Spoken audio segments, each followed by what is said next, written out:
Fox Sports. We are Fox Sports. We are Ohio. The Indians coming to Kansas City 3 games up in the AL Central as they take on the defending division and world champions. So far, the Tribe has tamed the Royals, winning 6 of their first 7 meetings, all in Cleveland. Early offense and starting pitching have been the determining factors. So who better to send to the mound than Carlos Carrasco, undefeated as a starter in his career here in Kansas City. Coming up next on Sports Time Ohio.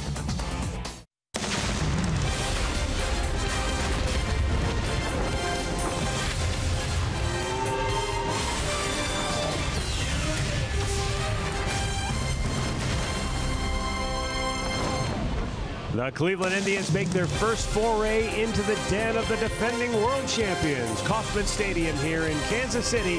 It's the beginning of a 3-game series here tonight between the Tribe and the Royals. Hi again, everyone. Matt Underwood alongside Rick Manning. So far this year, the Indians have had their way with Kansas City, but that was in Cleveland where the Indians have won 6 out of 7. Here in KC, it's been a different story. The Royals have allowed the fewest home losses of any team in all of baseball. Best home winning percentage in the American League. So they're tough to beat in front of their home crowd. But if the Indians are going to overcome that, they're going to need to get some runs on the board. And Francisco Lindor continues to provide some punch. Well, you look at his first 17 games against the Royals, and he's done a little bit of everything. Just under a 400 average, 5 homers, 22 RBIs. He's made things happen, and he's been the spark plug for him.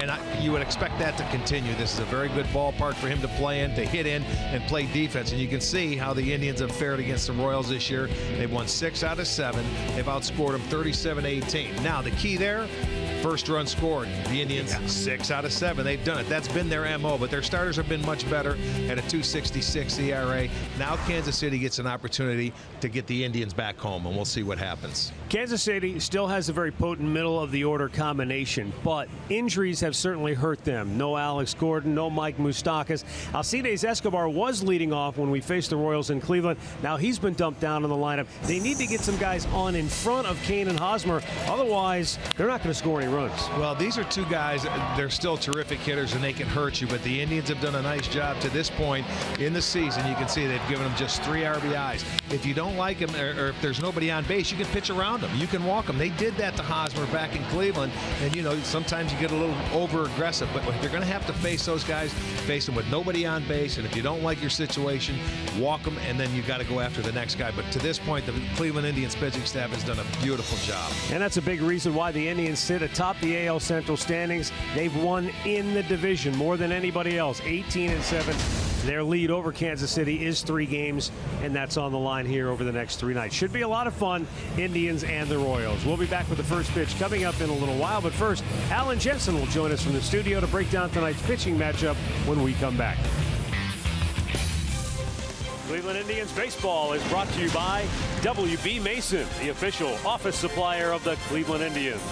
By McDonald's, I'm loving it. And by your local Toyota dealers, visit buyatoyota.com. Toyota, let's go places.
A warm evening in Kansas City, Kauffman Stadium.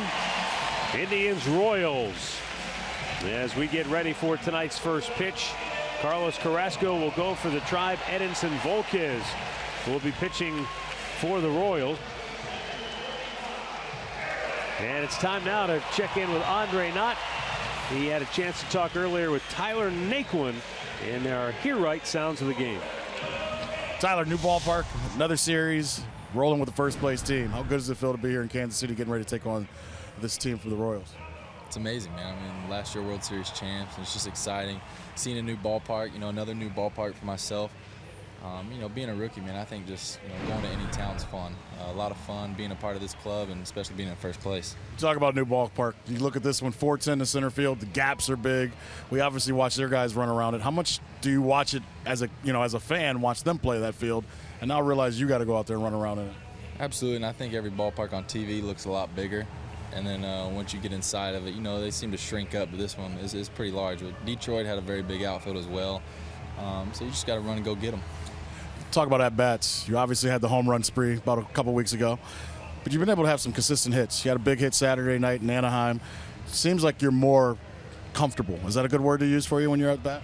Absolutely. Like I said, I think every time you do something more than once, the next time around you get a little more comfortable. And, the guys in this clubhouse, help me get comfortable. And, it's a good feeling, being a part of this club. And, the guys in this clubhouse, it's a lot of good guys in there.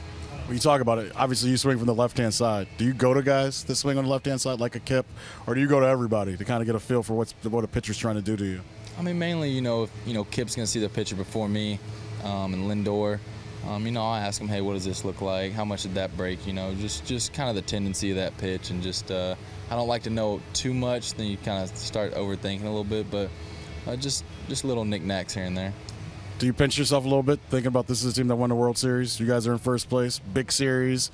This is what you grew up down in Texas wanting to do, right? Yeah, absolutely, man. I think just mainly being in the big leagues, period, is exciting. But yeah, man, they won the whole thing last year, and that's extremely exciting. And just just go out here and play hard, and just let the game take care of itself. All right, so the Indians and the Royals ready to rumble here in KC. And the Indians have had the upper hand in the series, winning 6 out of 7. Overall, Cleveland comes in having won 7 out of 10 and a 3-game lead over both the Royals and Tigers in the American League Central Division. Kansas City, despite the fact that the Royals have won their last 2, they've dropped 8 out of 10 because they had that 8-game losing streak. Yeah, that's true. But they're coming home to where they play very, very good baseball, and the Indians are. This is going to be a fun series to play in. I mean, Kansas City couldn't wait to get home. They struggled on the road, as they have all year, but this is their home turf, and they're going to want to have to protect it. The Indians have dominated them to this point. Kansas City takes the field behind Edinson Volquez, their starting pitcher. And we'll get a look at Terry Francona's starting lineup, brought to you by Progressive. Carlos Santana, the DH, will lead it off. Then it's Jason Kipnis, followed by Francisco Lindor. Mike Napoli will hit cleanup. Jose Ramirez in the 5 spot. Lonnie Chisenhall hitting 6th. And it's Yan Gomes, Tyler Naquin, and Rajay Davis. And tonight's Northern Ohio Hyundai starting pitcher for the Royals is going to be Edinson Volquez. Volquez 5-6 on the year, 425 earned run average. He has lost both starts against the Indians. May 8th, he started in Cleveland. 4 1/3, 7 hits, 5 runs. And his last start on June 3rd back in Cleveland, 6 1/3, 7 hits, 5 runs again. So they've been able to clip him for 4 home runs on the year. So we'll see if that can continue. He's 2-6 in his career against the Indians. So this guy, he has very good stuff. He's got a curveball, the changeup, and a fastball inside. And he struggled in his last start against Baltimore. He really zoomed through the first time through and struggled in the 5th. Let's set the defense behind him. It looks like this. It'll be Dyson in left field. Kane is in center. Fuentes in right. Cuthbert is at 3rd. Escobar at short. Merrifield is at 2nd. Hosmer at 1st. Perez doing the catching. Eric Cooper has the plate. Jim Wolf at 1st. Ramon DeJesus at 2nd. Gary Cedarstrom, your crew chief, down at 3rd.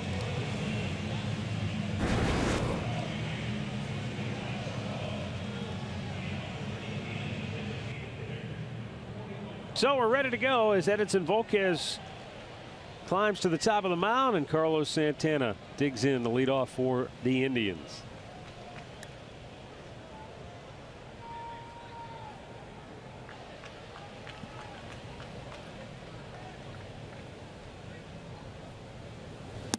And it's low, ball one.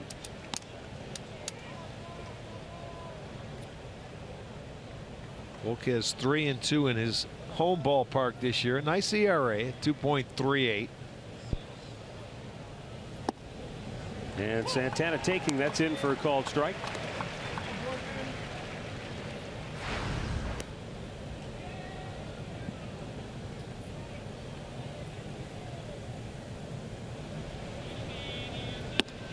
Up high with an off-speed pitch.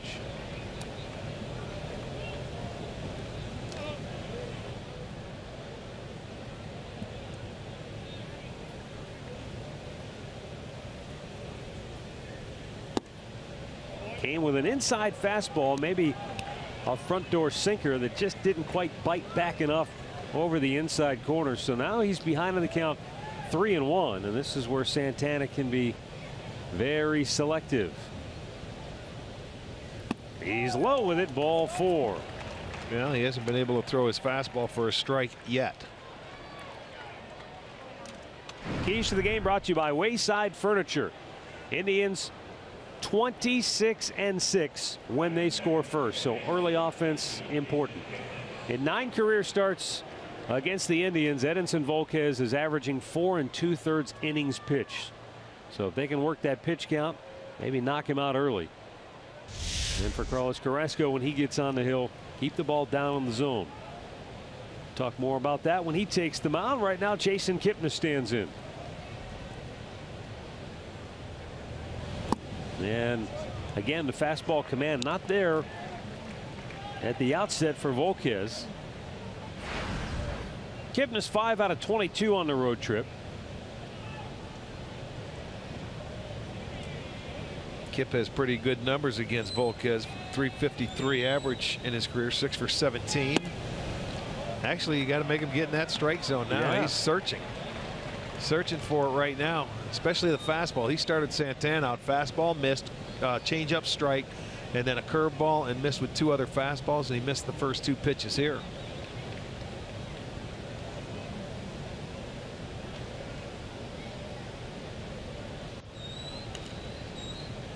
And that's just missing, but because he hasn't consistently hit a spot yet, Eric Cooper not really giving him the benefit of the doubt here. Sometimes look this at is that pitch. That was a lot of pitchers will say right here 3-0. If it's close, you'll get a call. Well, that one was inside, but like you say, you've got to be around that plate. You've got to earn it. It's 4 straight. So back-to-back walks to start the night for Volquez. A little shaky to say the least. Salvador Perez going out. In tonight's game, we're participating in the home run challenge. So every home run in tonight's ball game will raise $4,400 for prostate cancer research. You can make a pledge. Go online to homerunchallenge.org.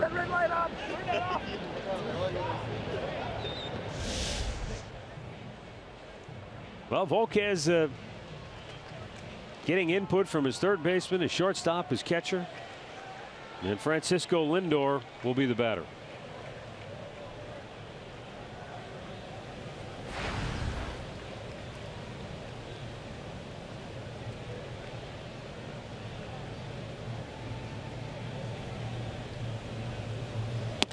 And that's way outside, ball one.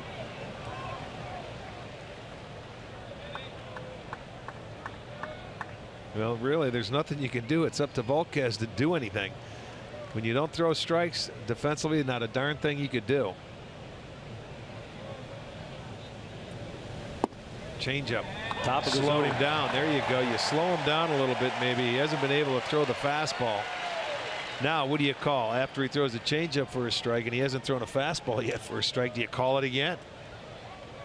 More importantly, what is Francisco Lindor looking for right here? Well, I think I would call the same pitch.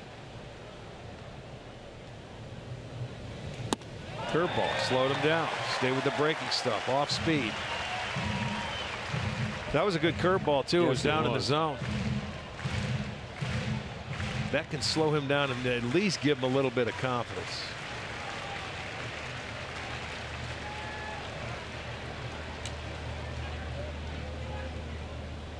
And now the 1-2. And Lindor shoots it into left field. Caught by Dyson. One away.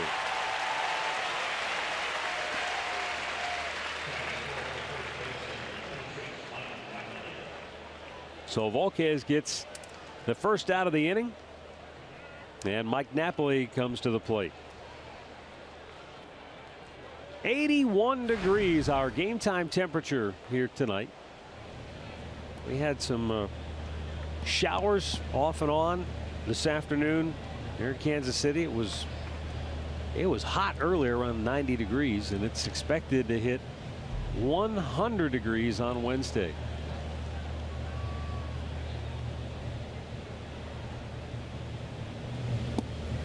Mike Napoli looks, it's inside, ball one. You know, as a hitter, you know, that's where you want your pitcher to throw that off-speed pitch for a strike on strike one, because a hitter is pretty much, you know, that changeup, there's nothing to change up off of. Boom, with a good fastball at 94.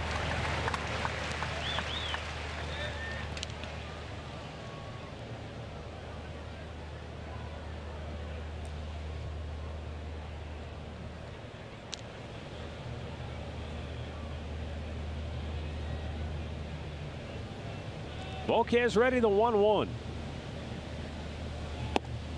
Challenged him. And his fastball a little too much. 1-2. Back-to-back fastballs here. He moves it inside. Gets the swing and miss. So now he is settled down, and he's been able to find the strike zone the last couple of hitters.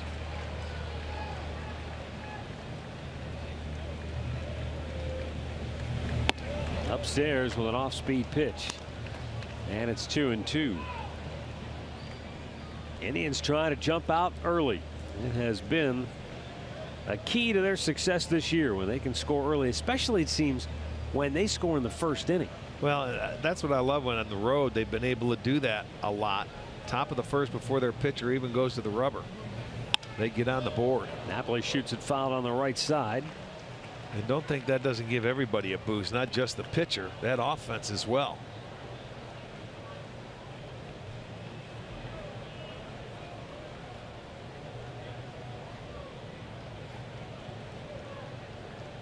Well, Mike Napoli has been very good in clutch RBI situations. 281 average with runners in scoring position. Pulls that foul. Overall on the road trip, Napoli has collected a hit in 5 straight games. Yeah, for Nap, 6th in the league in RBI.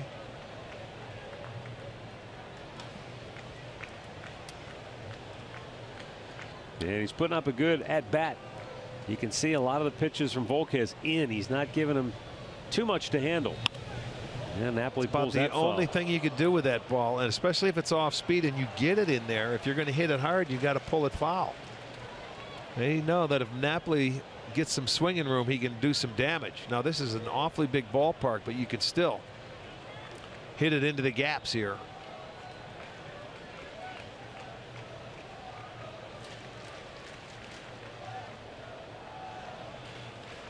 And the 2-2. Fouled right back. Here he goes. He's throwing up another quality at bat with 2 strikes, fouling off a number of pitches. You know, he seems to give in, and you see he's choking up right now. When you get to 2 strikes, he'll shorten his swing and try and get base hits. When he gets up there, nobody on, he'll take healthy cuts. He gets the count and is trying to hit it out of the ballpark. And the 2-2 popped up right in front of the plate. Perez, 2 down. He got himself out in that at bat, swinging at the ball inside off the plate. Down to Andre. You know, talking to Ty Van Berkeley before the game and talking about Volquez, he says when he gets 2 strikes on guys recently, he's not throwing the fastball, and he's told his guys you have to swing at strikes against him, and so far that's played out here in this first inning.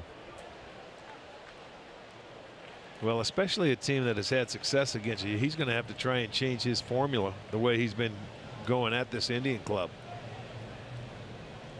Well, let's see if Jose Ramirez can do some damage with 2 outs.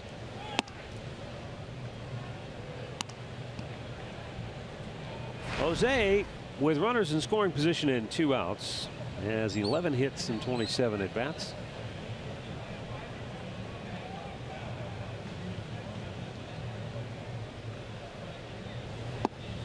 Overall, he's been the 3rd best hitter in the league with runners in scoring position, and I think you're seeing a reason why. He's not overly impatient. He's a guy who doesn't strike out, likes to put the ball in play. He'll swing, he's aggressive, but in these situations he lets the pitcher come to him. He surprised me this year. He's laid off a lot of good low breaking balls out of the strike zone this year as far as patience goes.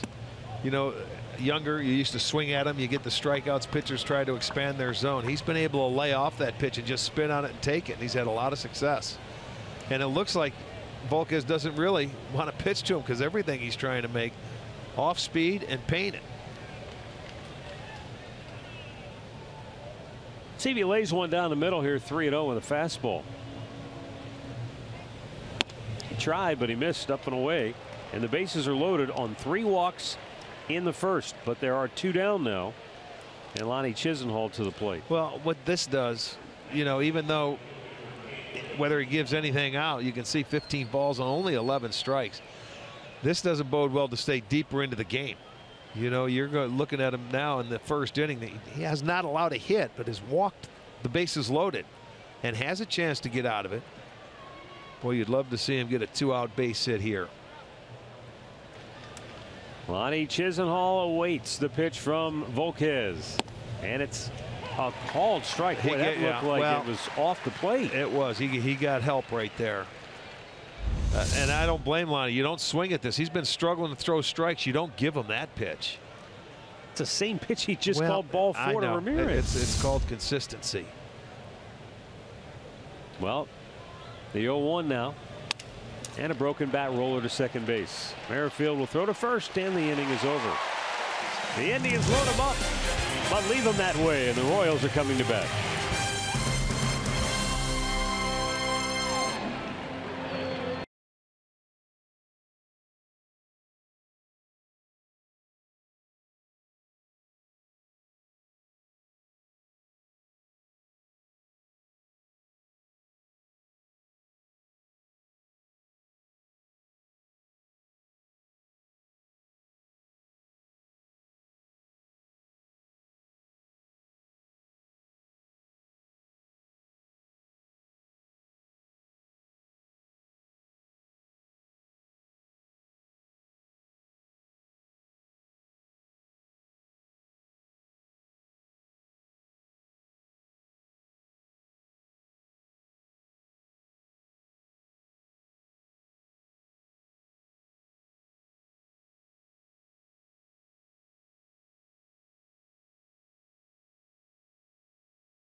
Bottom of the first inning, and the starting 9 for Ned Yost tonight looks like this. Whit Merrifield, the new leadoff man. Alcides Escobar bats second. Eric Hosmer third, then Lorenzo King, Salvador Perez, Kendry Morales, Ray Fuentes in right field, Chelsler Cuthbert at third base, and Gerard Dyson batting ninth.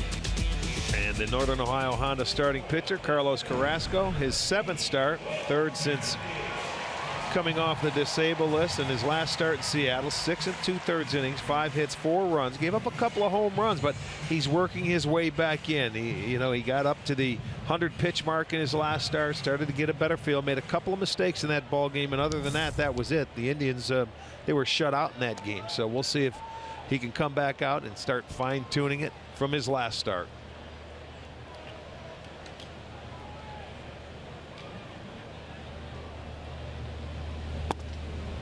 Whit Merrifield has hit in all 7 games that he has played here at home in his brief big league career. Well, they moved him into the leadoff spot, and I'll tell you what, that's not a bad idea. This guy finds a way to put the ball in play. 2-0 for Carrasco. This is his 4th game in the leadoff spot.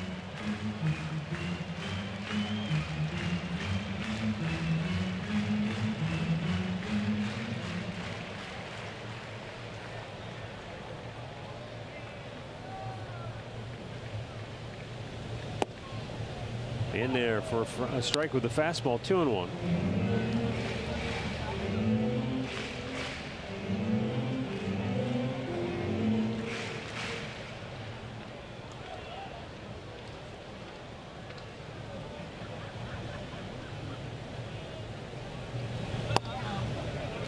Carrasco still trying to get himself back in rhythm with the time that he missed. He got up to 100 pitches his last start, so the stamina doesn't appear to be a question mark. Just the fine-tuning the command. When you miss 5 weeks and it's a game action, you're not out there every 5 days. There is going to be something you've got to get used to. Hit foul down the left side.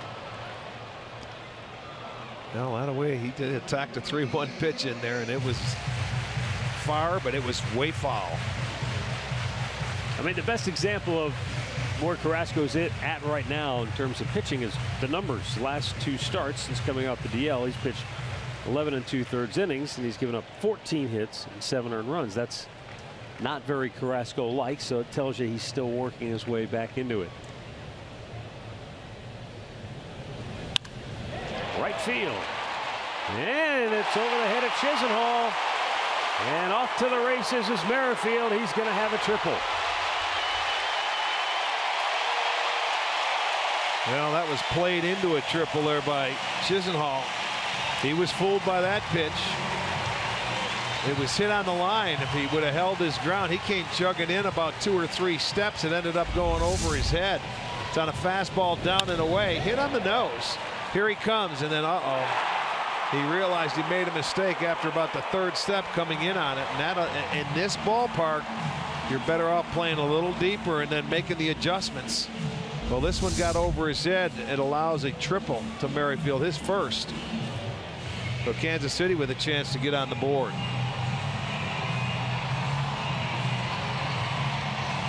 And Alcides Escobar will be the batter. Escobar has not been able to get on track against Cleveland pitching so far this year. They've held him in check. But he's got an opportunity here where if he just puts the ball in play, he's going to pick up an RBI. Well, he's pretty good at that. He's just 5 for 29 against Indians pitching on the year. This guy, he's a very aggressive hitter. He likes to swing the bat. He's a tough guy to strike out.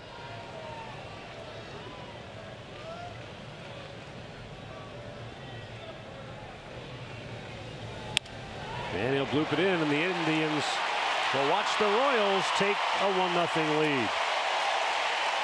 Escobar with RBI number 17.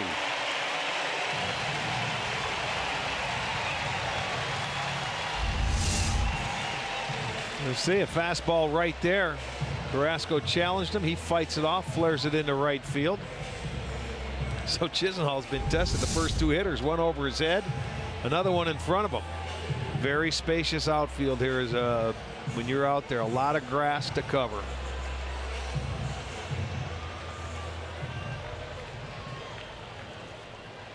Well, he's probably hoping things are going to get better at some point tonight. He got sawed off with a pitch from Volquez to end the inning, leaving the bases loaded. And he gets burned for the triple and blooped by Escobar, and the Royals have jumped out early. Kansas City 19-7 at home this year. That's the best winning percentage in the American League. They have the fewest home losses in all of baseball. Hosmer cuts and misses.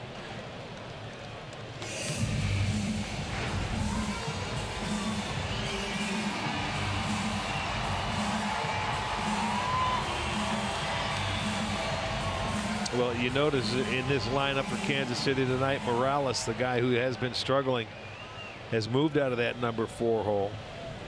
It used to be when they were in Cleveland and started that road trip, it was Kane second, Hosmer third, and Morales fourth. But that has changed.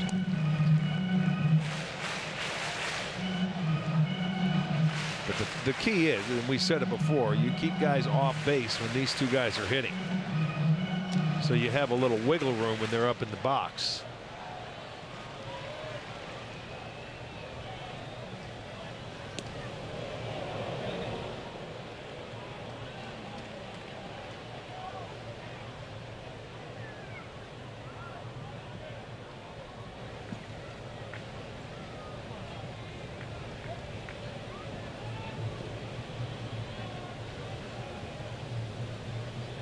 Runner goes upstairs, throw down, and Lindor smacks the tag on Escobar for out number 1. Nice throw by Gomes. Better job by Lindor to dig it out. Great job by Lindor. Yeah, that's a tough pick, and then you have to apply the tag as well.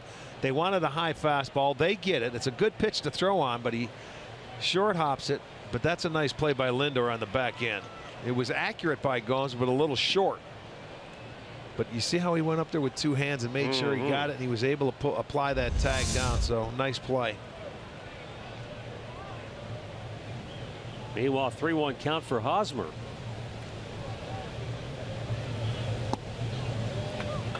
And Carrasco walks him. So it's the first 3 Royals have all reached safely to start the game. Well, let's check out the Tribe defense behind Carrasco tonight, brought to you by Jeep. It's going to be Davis in left field, Naquin in center, Chisenhall in right. Ramirez is at third, Lindor at short, Kipnis at second, Napoli at first with Gomes catching.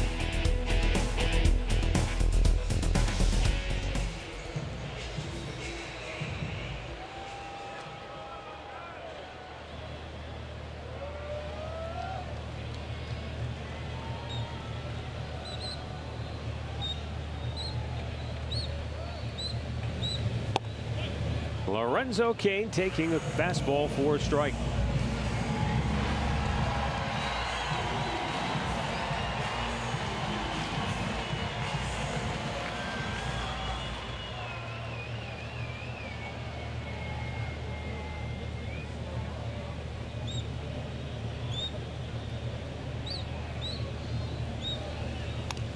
It's been almost 4 years, less 1 month, that Lorenzo Cain last batted cleanup. You have to go back to July of 2012.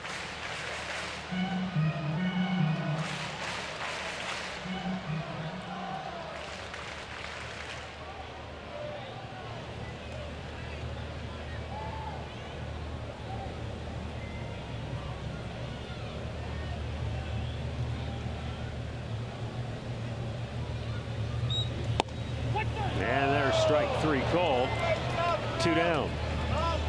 Well, he gets the call. I don't think Cain liked it. It was that little two-seam fastball coming inside.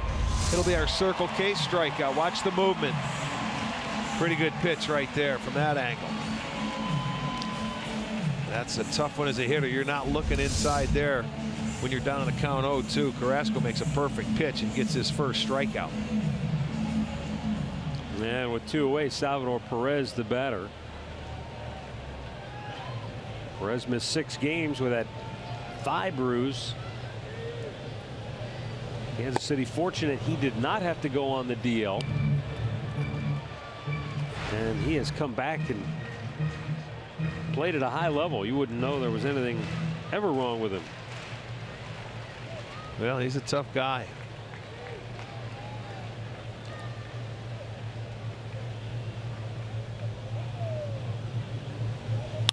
And a 2-out single to center by Sal Perez moves Eric Hosmer into scoring position. Third hit in the inning for Kansas City. Well, he started him off slider, and then he throws a fastball that comes back middle of the plate. They want it away. No, that's not a bad pitch. Down and away. I take that back. I thought it leaked over more than that. He made it look that way with the swing. He stayed on it, hit it right where it was a pitch, down and away, takes it up the middle. Well, that will bring up Kendry Morales, who you mentioned before is not having the same kind of year he did a year ago.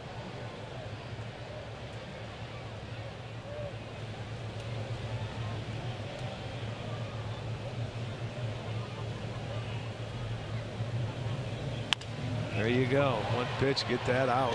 Kipnis will throw him out, and the inning is over.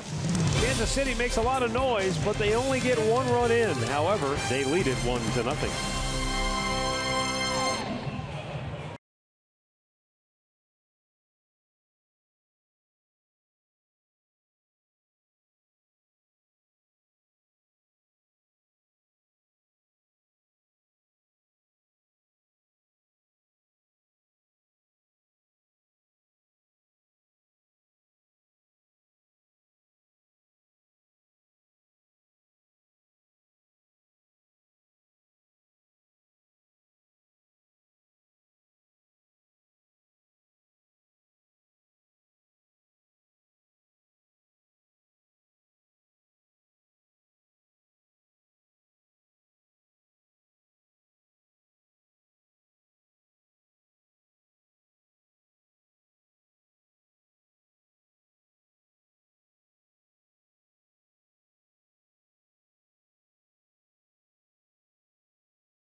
All season with radio broadcast, video highlights, stats, news, and more.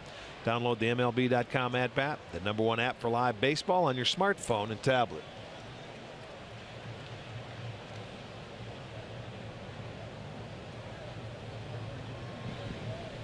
Indians go to work here in the second inning with Yan Gomes leading it off. And a fastball is outside, ball 1. Volquez walked the bases loaded in the first, but got out of it because the third man didn't walk until there were already 2 outs, and a ground ball got him out of trouble.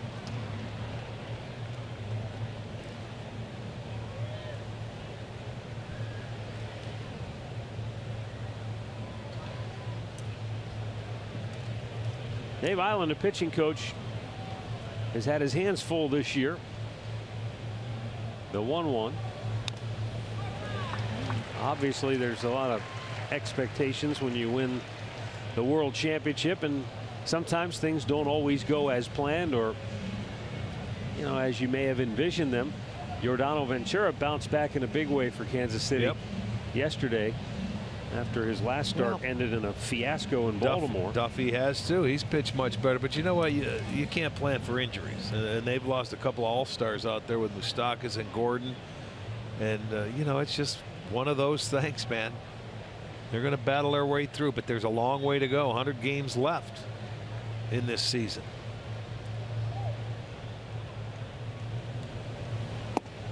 Tied him up, strikes him out.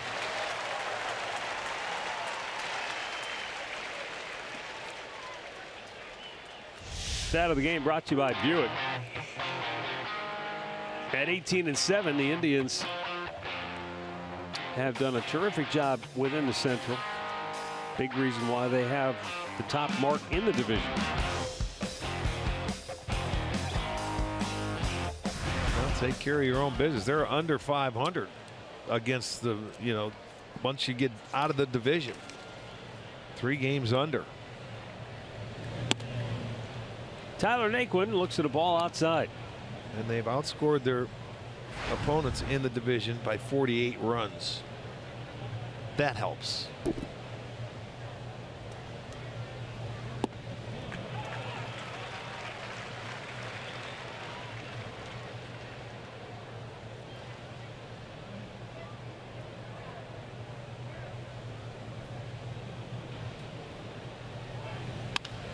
Ground ball right at the second baseman.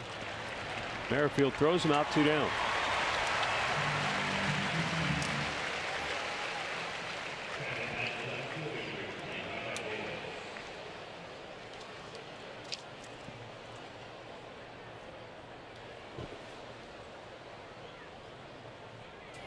Volquez in his last start, he pitched against Baltimore after they left Cleveland.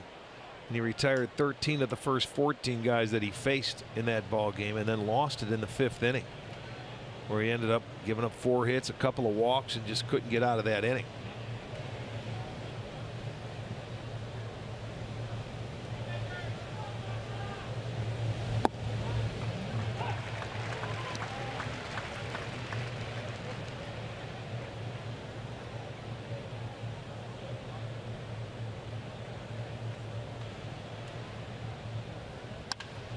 Rajai Davis with a bouncing ball at the second baseman. Merrifield has 2 assists in the inning. The Indians go 1-2-3. It's 1-0 Kansas City.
That's what Andre was listening to today to try to sleep through the racket. Here's Ray Fuentes leading off. It's like living underneath Woody Woodpecker's house. A little confused, a little noise going on this morning around the hotel. Ray Fuentes rockets a ball into right field, and the Royals have their leadoff man aboard for the 2nd inning in a row. Well, Fuentes swung the bat well against the Indians when he was in Cleveland. He puts a nice swing on the ball, but there's a fastball right there. Good pitch to hit if you're a hitter, and he does. He doesn't miss it, puts it in play. 4 hits now allowed by Carrasco.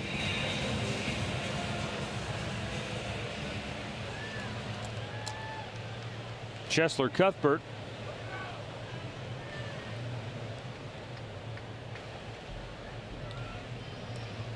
Has filled in marvelously for Kansas City at third base in the absence of Mike Moustakas, who was lost for the year. In a collision with outfielder Alex Gordon. He had knee surgery.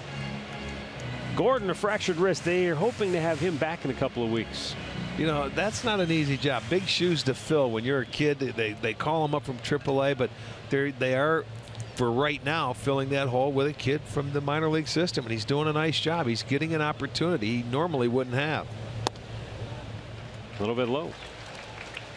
He's a fine defensive third baseman, but his average 272. He has 4 homers.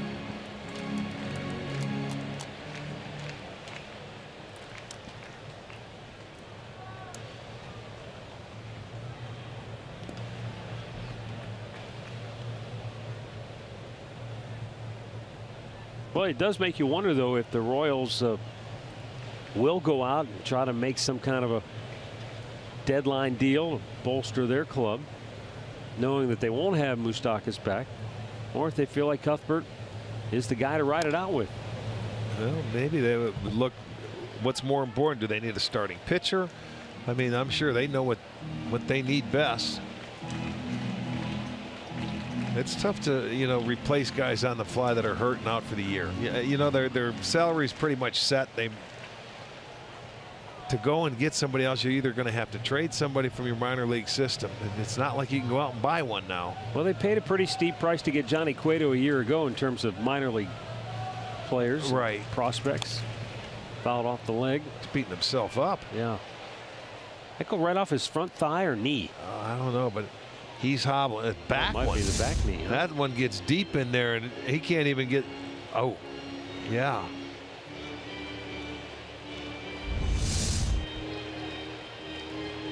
He was shaking his hand, rubbing his knee. Everything went wrong there.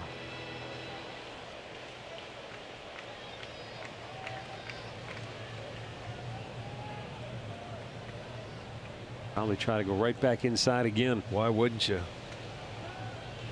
He's still hurting.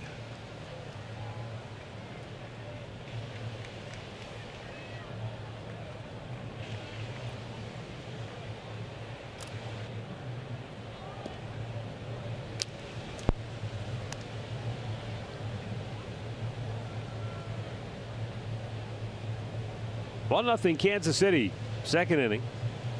They've got their leadoff man aboard, and Chesler Cuthbert down on the count 1-2.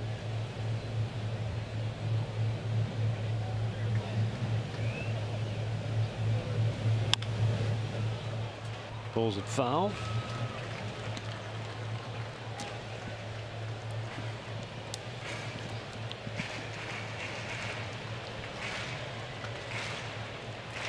Well, they chose to go back with a slider in that situation. I would have buried him back inside with a 2-seam fastball where he had him, fouling it off his body.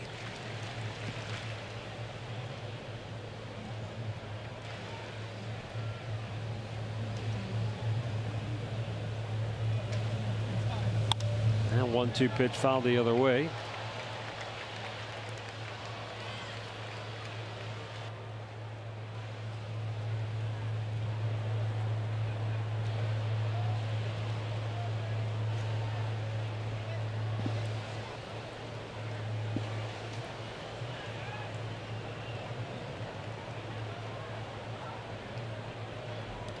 Crowd just kind of settling in here in Kansas City on a Monday night. That's a nice crowd here too. Yeah. Not quite a sellout, but it's filled. A few of the top level seats unoccupied, but other than that. No, you would think the kids are out of school. It's time to come watch some baseball for the summer.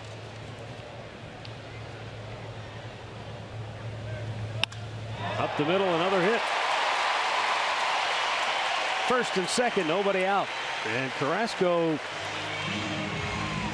has been touched for 5 hits already, and this will be the 9th man to bat in the inning. Well, you know what? He's making some pitches that are middle of the plate, and they're not missing them. He's made some pitches to get ahead, but he can't put anybody away. And when this one comes back out over the middle of the plate.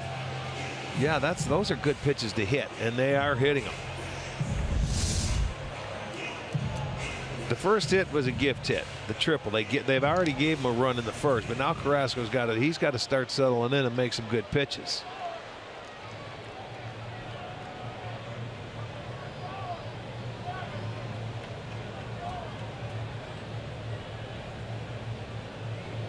Gerard Dyson, the number 9 hitter in the lineup. With tremendous speed, shows bunt, pulls it back, throw to second, and they didn't get him. It was close. Yeah, he was able to get that hand around. It was really close. You know, a tough play. When you go to bunt like that, a lot of times if hitters think they're going to go to third, which he did, that's when you can nail them. And boy, it was close. Goes to the back part of the bag and gets the hand down. As you can see, the sweep tag, and he kept it on him. But he barely got back in. Well, this is where Dyson will put the pressure on you because he's a very good bunter. And that's what they're trying to do. Add to a 1-0 lead. Just move them up and give the next guy an opportunity.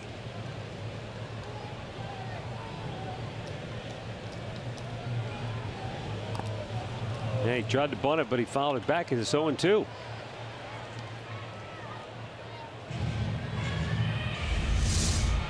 Well, here's a guy that normally he can lay the ball down, but you can see where the barrel head of that bat is back behind the plate. Tough to put it fair when you leave it back there. Probably trying to push it to third base, so he has to field it, but with his speed, he doesn't have to worry about it.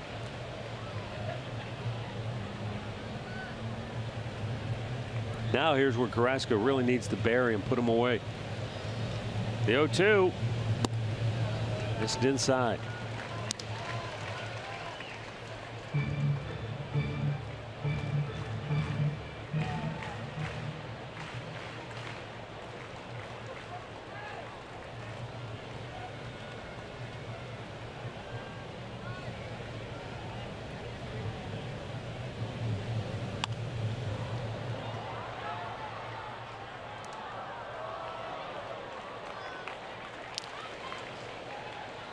Not many swings and misses here tonight. That's the thing you worry about. Yeah, with Carrasco, normally his stuff's electric. And you know what happened? His two-seamer, or his fastballs, they're coming back over the plate. If he wants to go in with it, it seems like it's leaking over the middle. You know, you try and go away with it to the right-hander to come back in.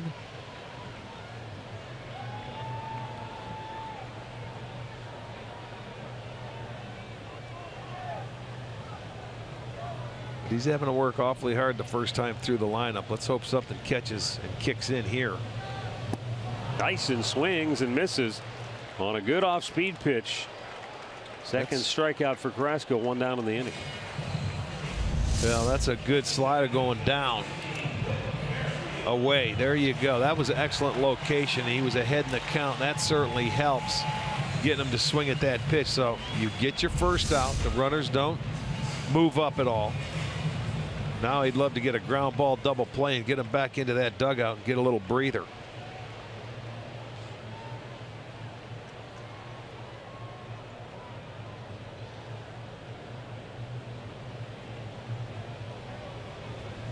Whit Merrifield swings and fouls it back. Merrifield started the game with a line drive to right field. Ball probably should have been caught. No, it Lonnie should have Chisenhall just he didn't read it well. Undercut the ball and it went to the wall for a triple. Yeah, that's a ball he played into a triple. He ran in and it went over his head.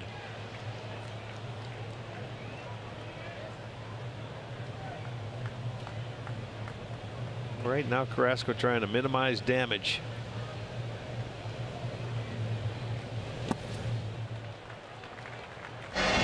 You watch the line drive coming in. Watch him break in 3 steps.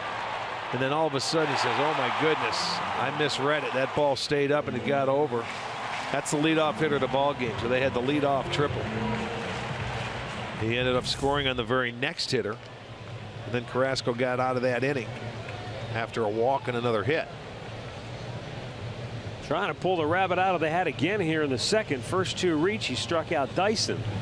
Now the 1-1 to Merrifield. Ran that in off the plate, pushing him back.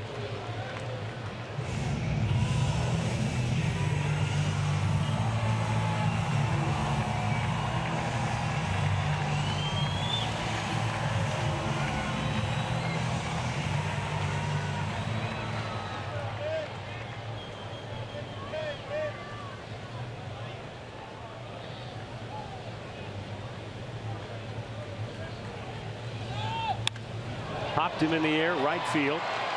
That ball's carrying pretty well, though. All the way to the warning track, they collide. Chisenhall holds on, tagging at second and going to third is Fuentes. And now the Royals have runners at the corners, but there are two down. Well, Chisenhall made the catch, but Naquin is slow to get up. Well, I'm glad somebody caught it, but this goes to show it's you the other way around. Lonnie made the catch, and then he's down on a knee.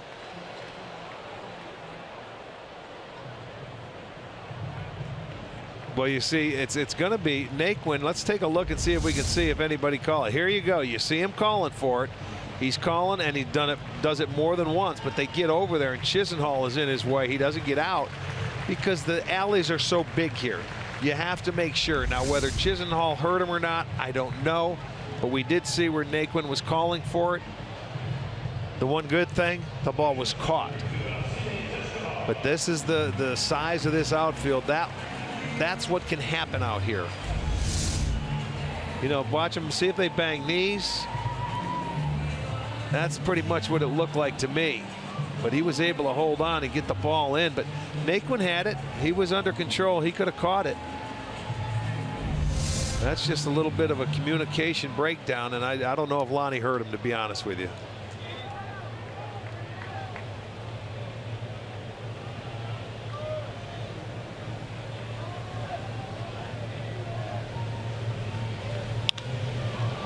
Hit in the air to left. Rajai Davis over a few steps.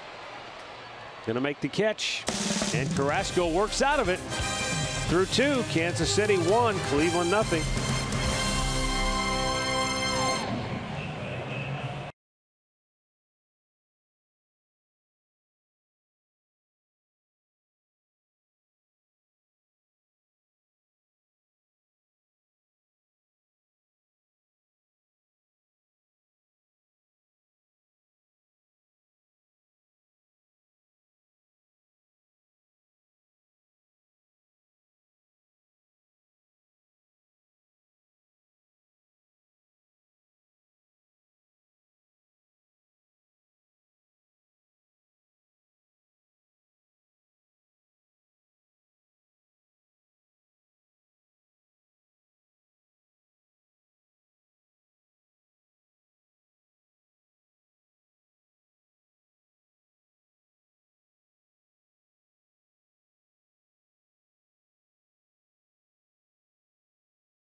Game for Miller time, brought to you by Miller Lite. 1-0 Kansas City. Third inning, top of the order for the Indians.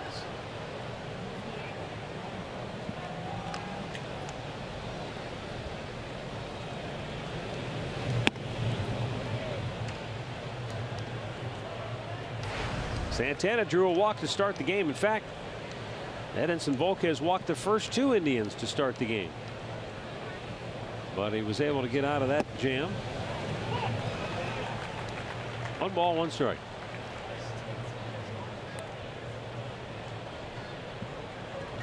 Boy, the way the Chicago White Sox have been dumping players lately, you wonder how long they're going to stay with James Shields, even though they just acquired him.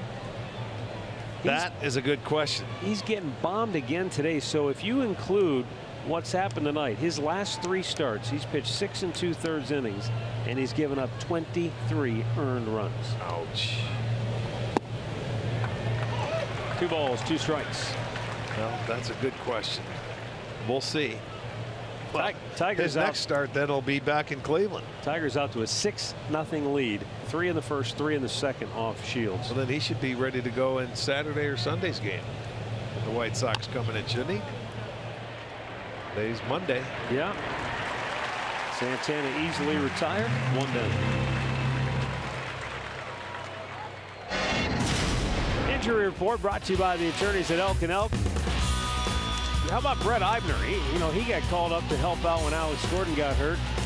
And then he got the game-winning hit in that crazy comeback win over the White Sox here. Right. And then he twisted his ankle, and he had to go on the deal.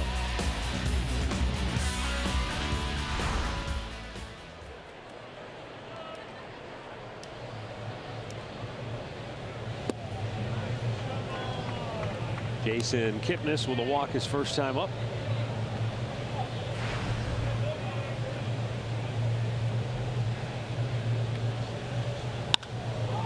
There's a high fly ball, deep right field. Fuentes racing back. He leaps, can't make the catch. And Kipnis will stop at second base. He had designs on maybe going for 3 bases, but he's into second with a 1-out double. Well, you can see with the warmth, the humidity, it's got a little carry. Kip hit this ball very well.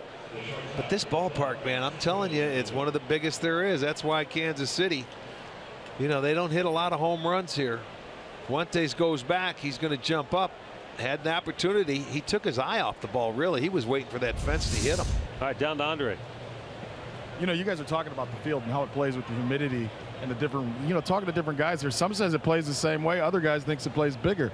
I mean, what is the change, Arch? Because you see in the gaps, it seems like the ball is going further tonight. You know what? I think anywhere you play with the warmer and the humidity, it's going to carry a little bit more. Now, I don't see the flags that they're at half staff. It's tough to see where that wind's blowing, but it could circle around here. Well, it's funny. The pitchers, Josh Tomlin being one of them, says he thinks it always plays big. He just says you can't let him hit it down the line. That's his whole game plan when he pitches in his ballpark. Yeah, keep it into the big part of the field. That's really a good philosophy. But you better have your running shoes on if you're an outfielder, because that's the way all their teams played here in Kansas City. Look at the attempt. Watch, he'll take his eye off it and look at the fence. See, he didn't really look it into the glove. He knew the wall was coming. He just didn't get back there in time, but it was hit very well.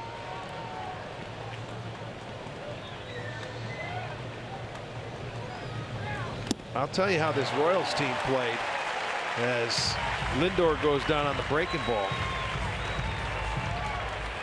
They used to, you'll see the curveball, but their outfielders, they used to play the left and right fielder in the alleys, and you put the third baseman and first baseman towards the line when they had their turf here. Take away the double, and the triples in the outfield and the doubles on the infield.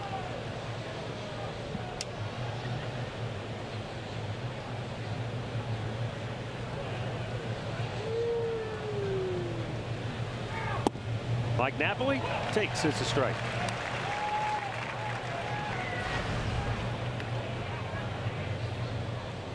Napoli not necessarily in agreement with Eric Cooper. Well, he's been a little inconsistent back there, especially on the inside pitches to the right-handers. That pitch in there, that's why you go back in there. You don't know. But Napoli's done a nice job with 2 outs, driving in the runs. 20 of his RBIs of his 45 coming with 2 outs.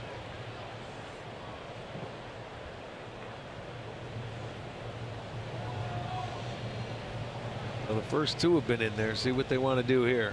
Go stay in there. They've been there all day for him. Slowly chopped to short, inning over.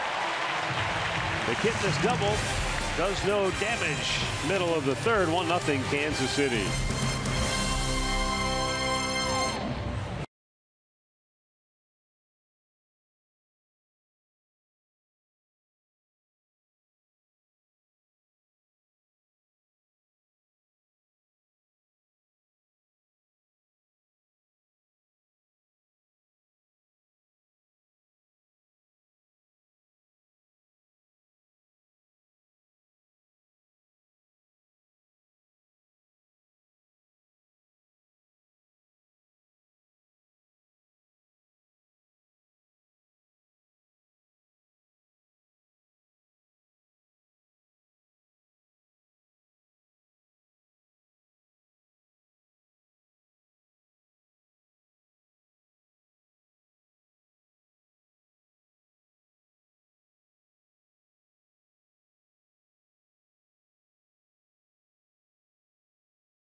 All right, thanks, Al. 1-0 Royals. They bat their half of the third. Eric Hosmer, who walked his only time up, leading it off. Carrasco retired the last 3 to end the second inning. And hopefully he's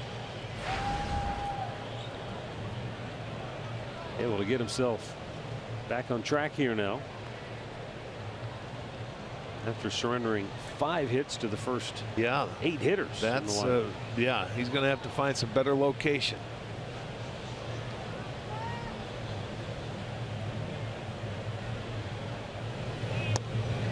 Hosmer cuts and misses, and he is out number 1. Third strikeout for Carrasco.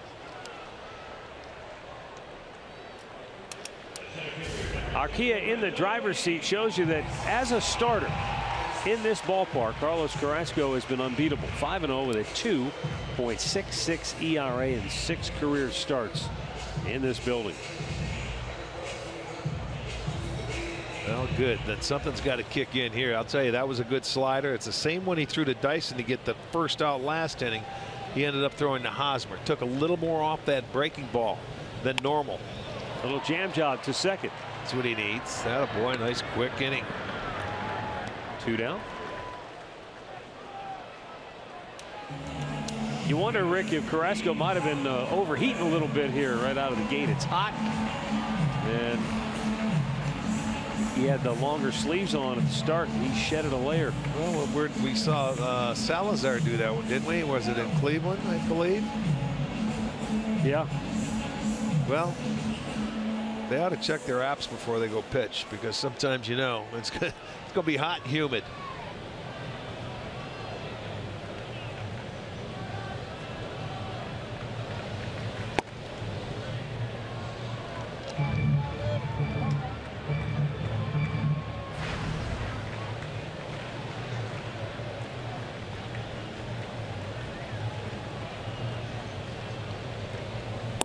Swung out and missed.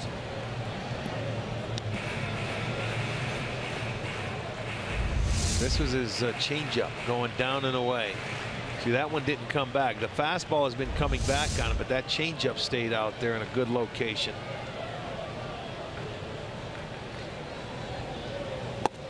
Nice. I'll tell you, that's a good slider there. So something has kicked in. Watch this. Doesn't really break away, but there's something off of it. It's only 90 miles an hour, and it had that was almost like a hard cutter.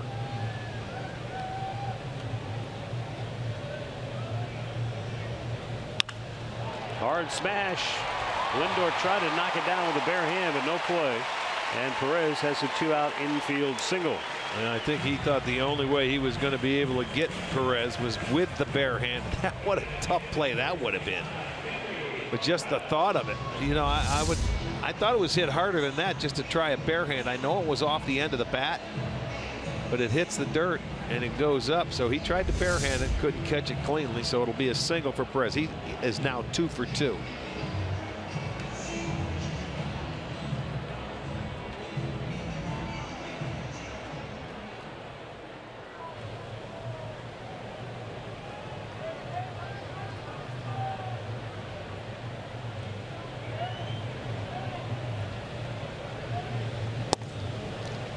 Kendry Morales taking it's a called strike.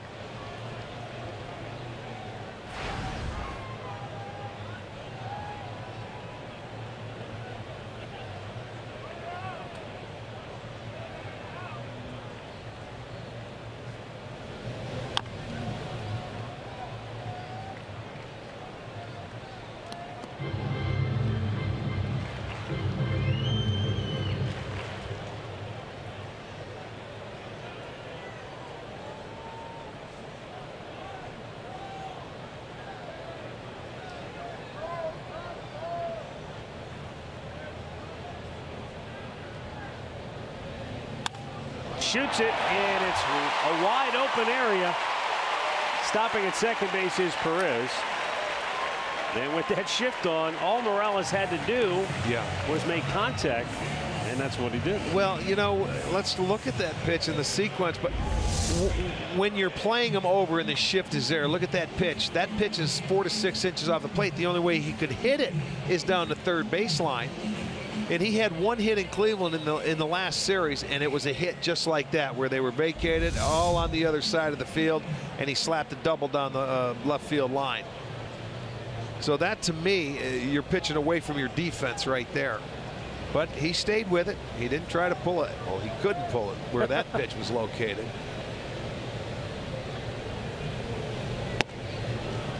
So already 7 hits now for the Royals. We're in the 3rd inning.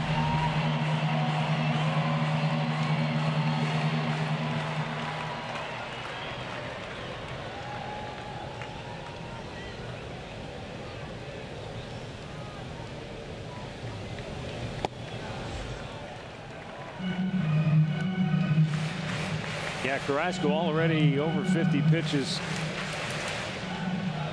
Looked like maybe, you know, with 2 outs, he's going to have a quick inning. Well, the opportunity was there. Too quick. You get the 2 toughest hitters out. Not that Perez is a good hitter. Fuentes taking, it's a called strike, 2-1. This guy here searches the fastball as he did his first at bat, and he knows what to do with it when he gets it.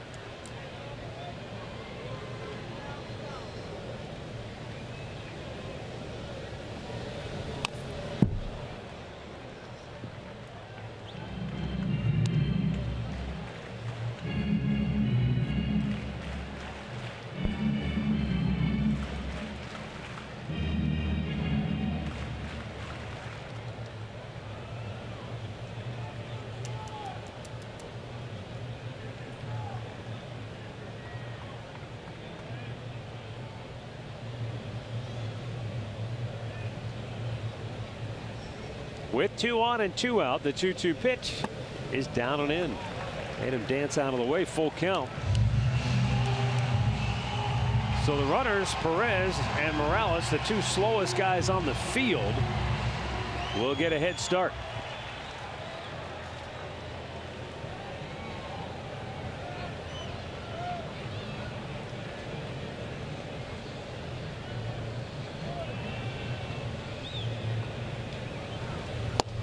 Fuentes down on strikes to end the inning. 4th K for Carrasco.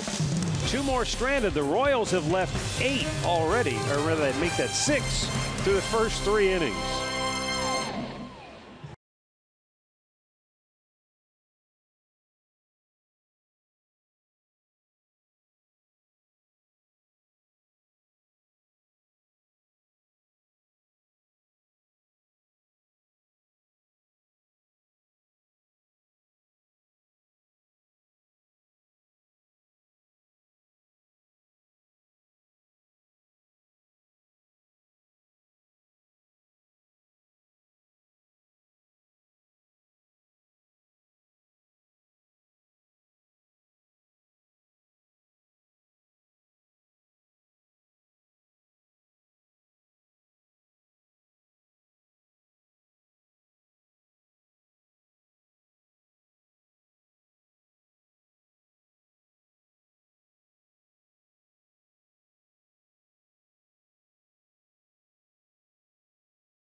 Turn home on Friday night. Tribe fans, you can enjoy Sugardale Dollar Dogs and a classic hip-hop fireworks after the Indians will take on the Chicago White Sox.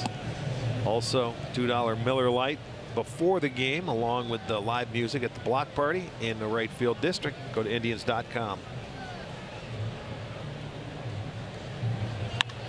Jose Ramirez leading off, lifts the ball to right center field. Kane calls for it. 1 down.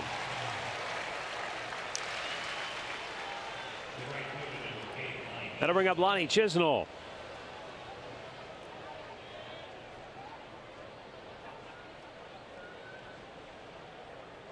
Baseball, so often a game of second chances and redemption. Lonnie had a chance in the first to break it open with the bases loaded and 2 outs and got his bat broken. Grounded out to second base. Then on the bottom half of the first, misjudged a ball, hit off the bat of Whit Merrifield. That went for a triple. And he ran into Tyler Naquin in center field in the second inning. And made the catch. He made the catch. But it's been a rough start to the ball game for Lonnie. It really has. A tough start is right. But he's 1 swing away from putting it right back to even. Yeah, you look at this game, it's still just 1-0. Although it doesn't look like it should be. No, it's been lopsided in everywhere but the run column. They've out-hit the Indians 7-1. And we're only in the top of the 4th inning.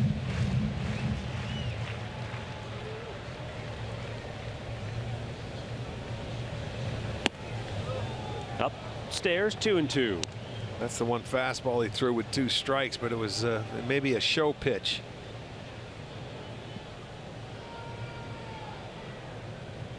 Changing the eye level after he went downstairs with the breaking ball. Now they want to come inside with a fastball. Just outside and a full count. Again, now we talk about Carrasco, having a tough time locating his fastball. Volquez has been too. His off-speed pitches have been his best pitches going tonight. Well, he missed badly there. 4th walk issued by Volquez. Oh, first 3 coming in the first inning. The Velasano event is coming up in Cleveland, July 29th through the 31st. Every dollar raised advances cancer research at Cleveland Clinic. Make a difference and bike to cure. Get involved at velasano.org.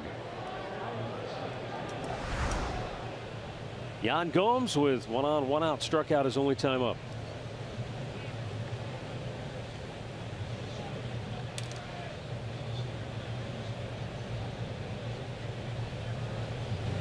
Hit him.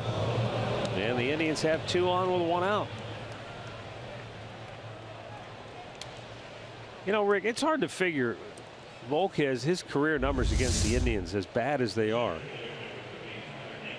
I mean, it's probably just coincidence more than anything else, because it's not like it's the same lineup that he's faced year in and year out. Yeah. But he goes through spells like that. Just this year, for example, his first 4 starts, he's 3-0 with a 1.09 ERA, and Kansas City fans are probably giddy that, hey, we're not going to miss Cueto. This guy's going to step right into that role. So far in June, he's 0-2 with an ERA of over 7. Yeah.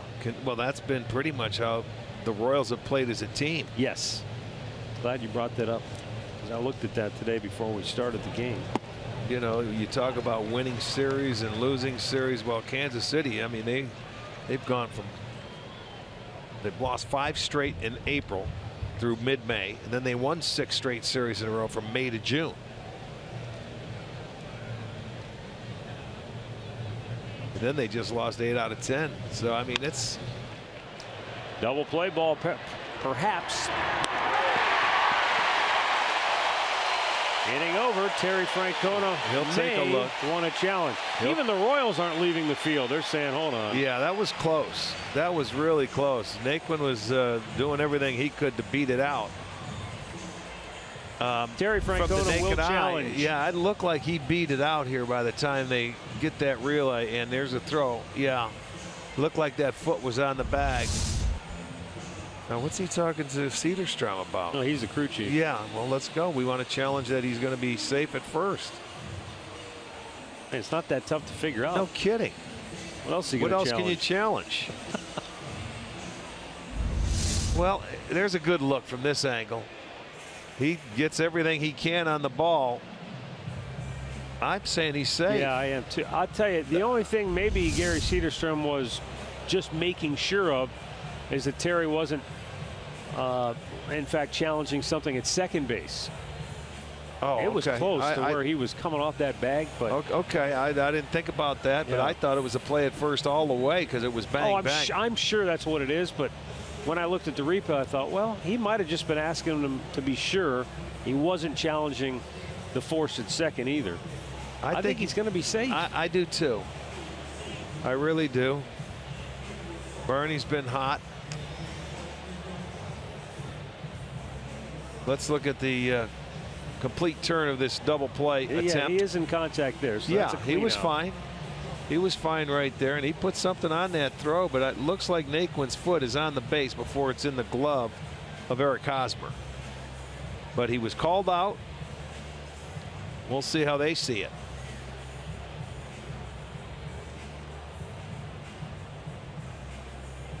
If he's out, the inning's over. If the call is overturned, the Indians will have first and third and 2 down.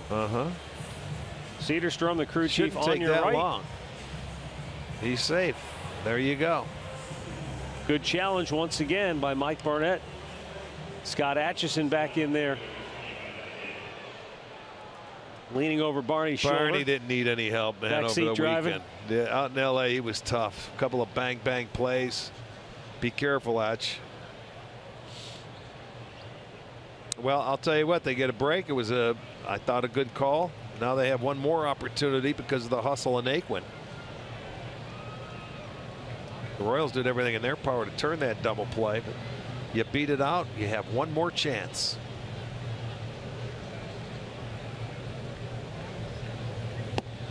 Swing and a miss by Rajai Davis.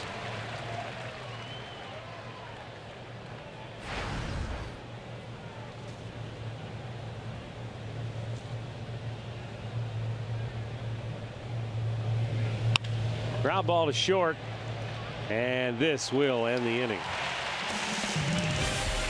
Indians strand a pair, middle of the fourth, 1-0 Kansas City.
Including savings and access to Tribe Rewards, and today's Tribe Rewards TV code is Callaway.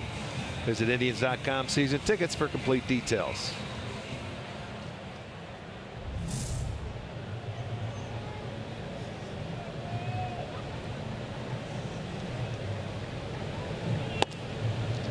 Chesler Cuthbert leading it off. He had a single his first time up.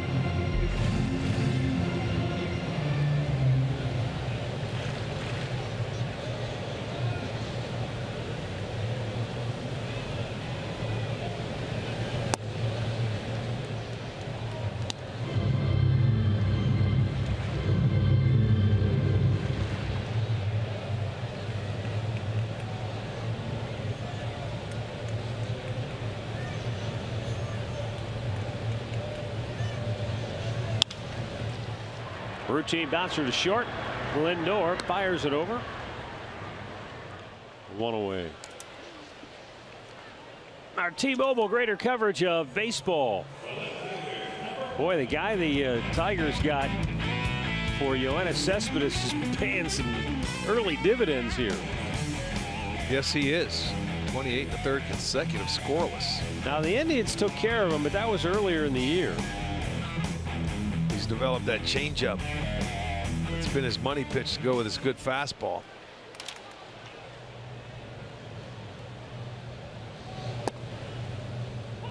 And with that, the Tigers have kept pace with the Indians. Like Cleveland, they've won 7 of their last 10 entering play today. 3 games back in the division, tied with Kansas City. Out of play. Well, Ned Yost was quoted in the paper about this series saying it's going to be a dogfight to the end of the year. And when you look at the way the division is stacked up, no reason why it won't be. I would totally agree with him. I don't see any reason why the 4 teams can't stay in there and battle. Like I said, man, there's 100 games left. And Ned Yost got his 500th win yesterday. The 1-2 is slowly pulled foul.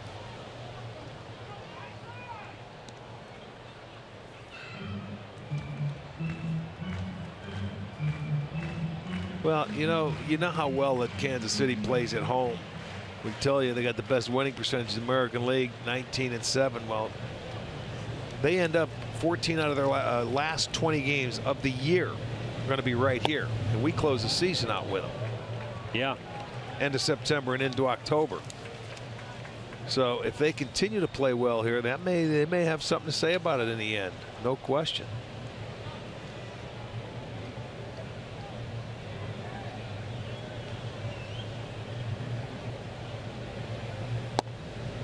Wow. Eric Cooper, a little stingy. Full count.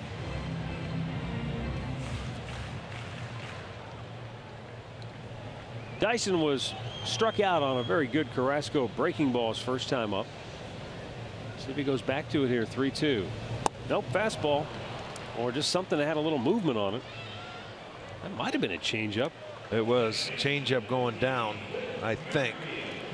89 miles an hour. See, they started off, and there you'll see the bottom. Yeah. There it is. Has them out front. Good changeup low.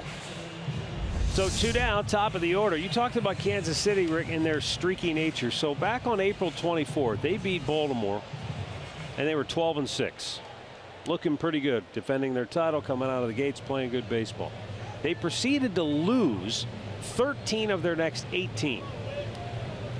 And then won 13 out of their next 16. Yeah. Before losing 8 of their last 10 coming into this series. So there you go. I mean, there's been a lot of teams streaking like that. You know, the key is consistency. Now, what goes into that, you got to look further into the numbers, you know, the injuries and players and things like that. But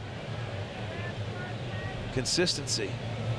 Stay away from long losing streaks, and boy, that's your goal. Every team's goal is to go into a series, try to win that series and move on to the next one. And you wrap them up like individual series and go hard every day with the best you got at them.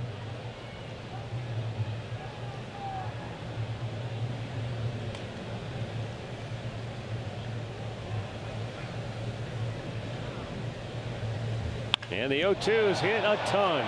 Deep to left. And just like that, Whit Merrifield has extended the Kansas City lead to 2-0 with his first big league homer.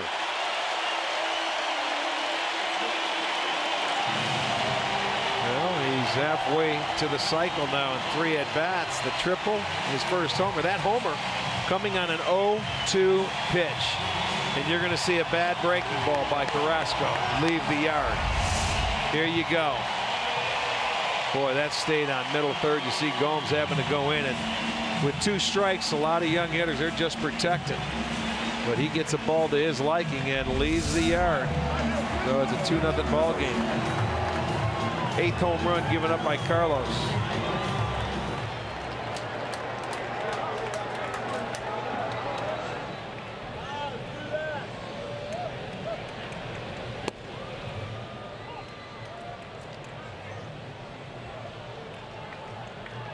So 2-0 KC, and once again, for the second inning in a row, Carrasco had the first 2 outs and can't close the door quickly. Last inning was just a couple of singles, but he didn't give up any runs. This time it's the long ball by Merrifield.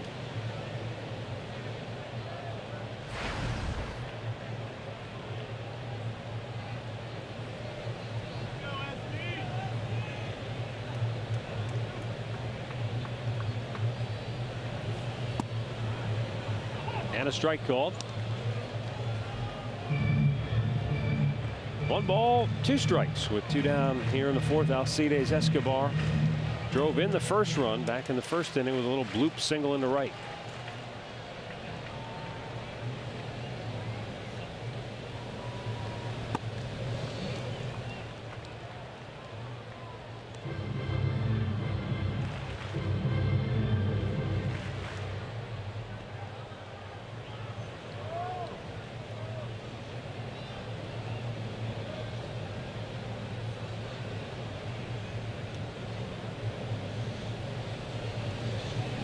Swung on and missed. Escobar went fishing. Carlos Carrasco has struck out a half dozen. But Whit Merrifield has tripled, and now he has homered, and Kansas City leads it 2-0.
Baseball is brought to you by Levin Furniture. For the best deals on furniture and mattresses, shop Levin's.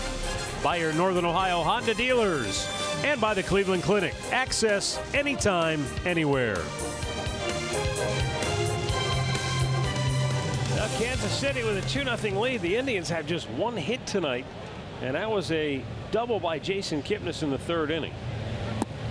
Carlos Santana has walked, and he's tapped one back to the pitcher, and now he's upset with Eric Cooper.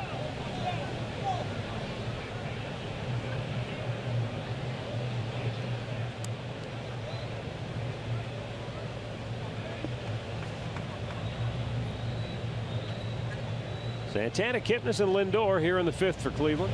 Curveball misses. No, a called strike. 0-2.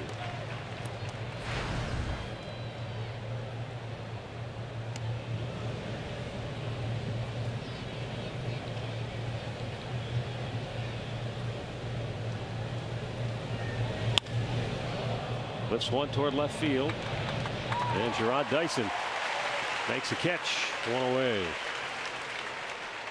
Our great clip of the game from yesterday, courtesy of Carlos Santana, who homered from both sides of the plate. First from the right side off David Huff, then later in the game from the left side against the bullpen, just inside the pole.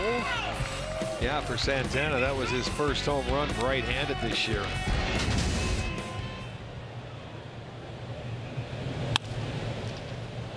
Right at the shortstop, Escobar, 2 away. You know, Edinson Volquez, I think it was his last start. He was just humming along. He retired. 13 of the first 14. Yeah, and then the roof fell in on him. So, on the 5th inning, yes, it did. You know, here they had him up around the 30 pitch mark in the 1st inning. He walked the bases loaded, able to get out of it, and is, you know, settled in, only giving up 1 hit. And normally the Indians, they have his number. Well, he has a chance now. He's only had 67 pitches. You thought it was going to be a short night for him the way it started out.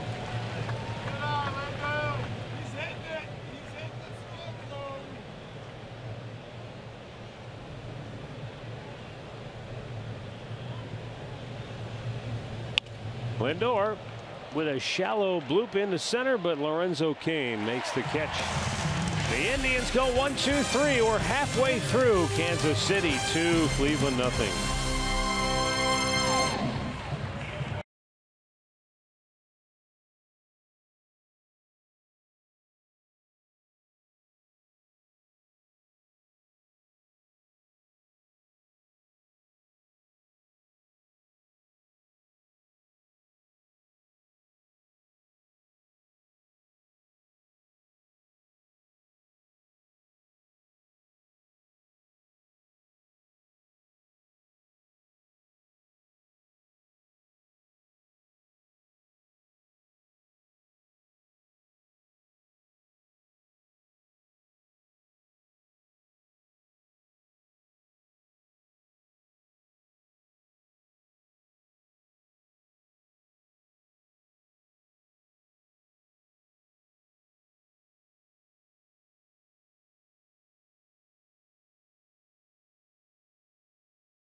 We're leading it off,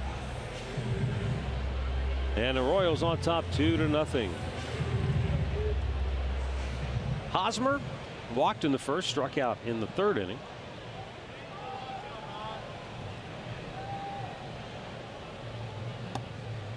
And he takes a little bit low, ball 1.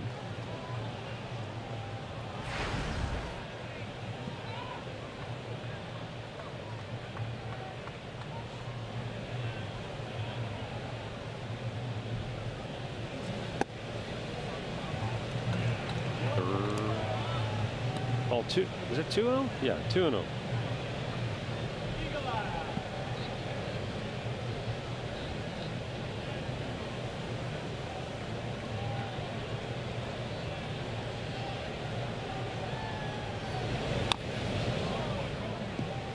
And a foul back.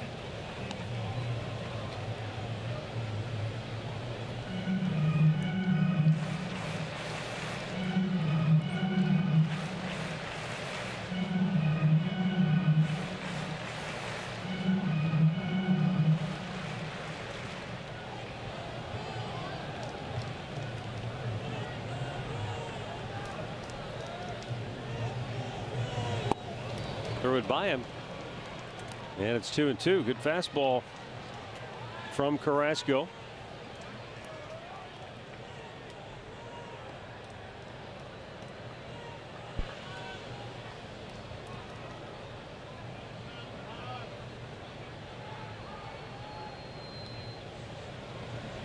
Hosmer shoots it out of play to the left.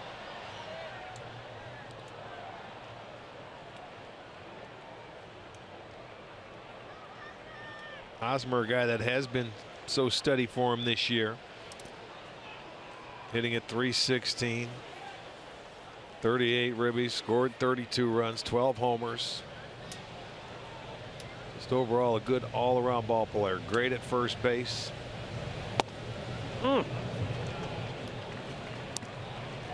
Full count. See that ball running away off the outside edge.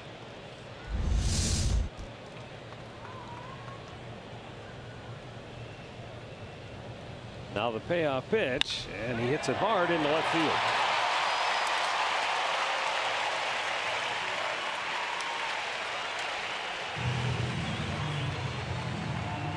Nine hits now for Kansas City.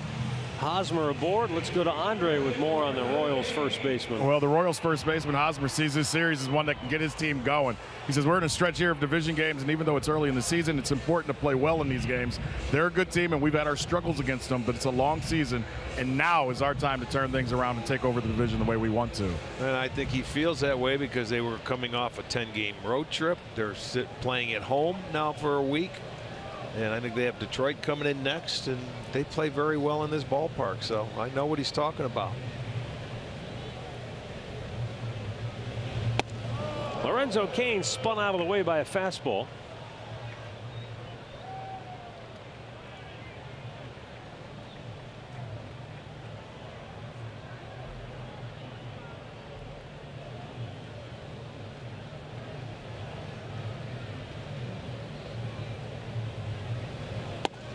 Check. It was a strike.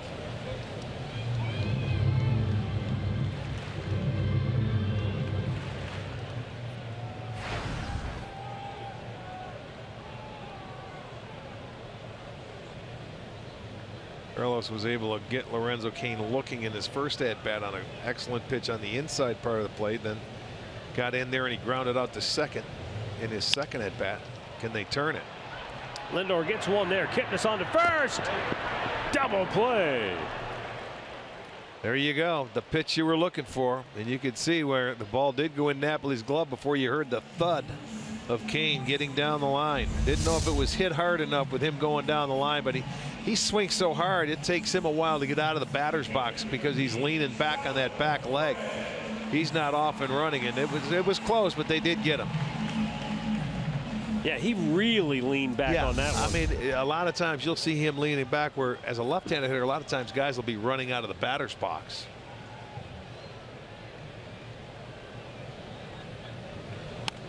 Perez fouls it back.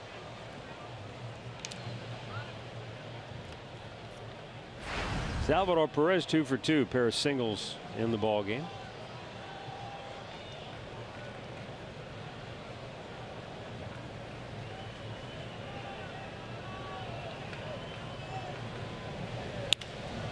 In the air, shallow left. Out goes Lindor. Long run in for Rajay. As you pointed out earlier, a lot of ground to cover in this outfield. No runs, a hit, nobody left. 5 in the books. Kansas City 2, Cleveland nothing.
Here's how it happened. Our in-game recap brought to you by your local Toyota dealers. Whit Merrifield started the game with a triple, and then Alcides Escobar doinked one in the right. 1-0 KC. Stayed that way until the fourth. 2 outs. Bases empty. Whit Merrifield. Boom. 2-0 Royals. Edinson Volquez has pitched a 1-hit shutout through 5. He has walked 4. But the Indians unable to make. Not only does he walk 4, but he hit a batter too. So 5 free base runners for Cleveland, but no runs. Yeah, that's how you leave 6 stranded with only 1 hit. Mike Napoli is 0 for 2. Well, and Volquez as a Royal is 1-4 against the Indians, and that 1 win came back in Cleveland on July 27th of last year. That was a good pitch. That's the one pitch that's been a little tough for him to spot, is that fastball tonight. But if he starts fine-tuning that, they're in trouble.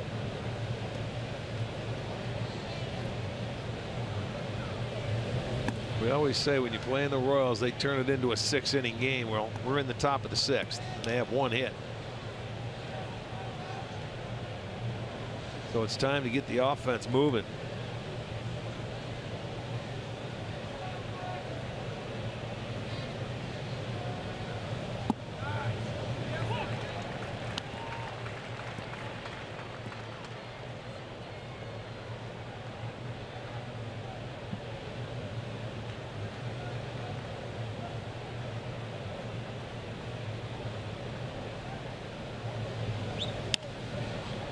In the air, shallow right. Out goes Merrifield. In comes Fuentes. Merrifield makes the catch. 1 down.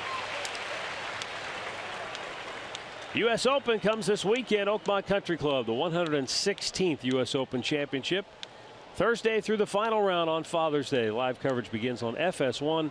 And you can also see the whole tournament on Fox Sports Go.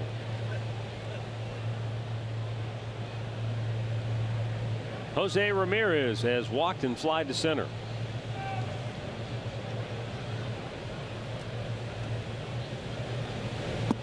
And a low fastball for a strike.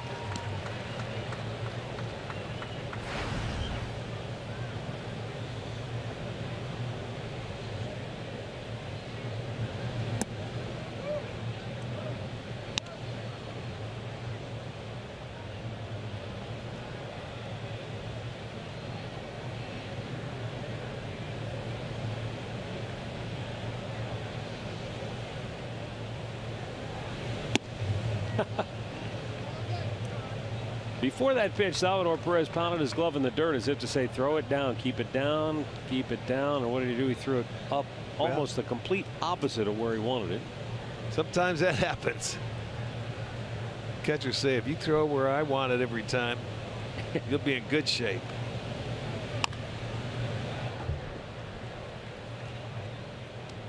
All right, let's take a look at it here. Come on, down here, my friend. Okay, or not.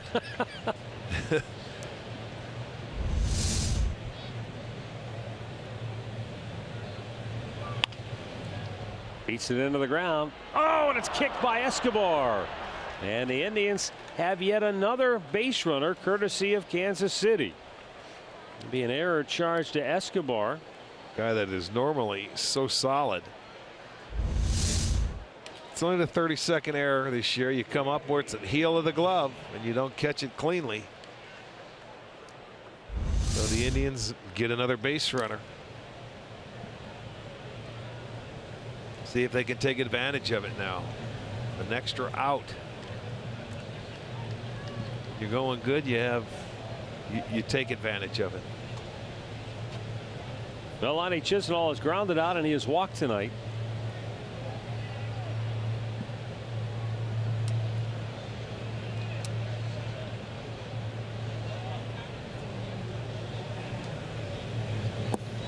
Swung out and missed.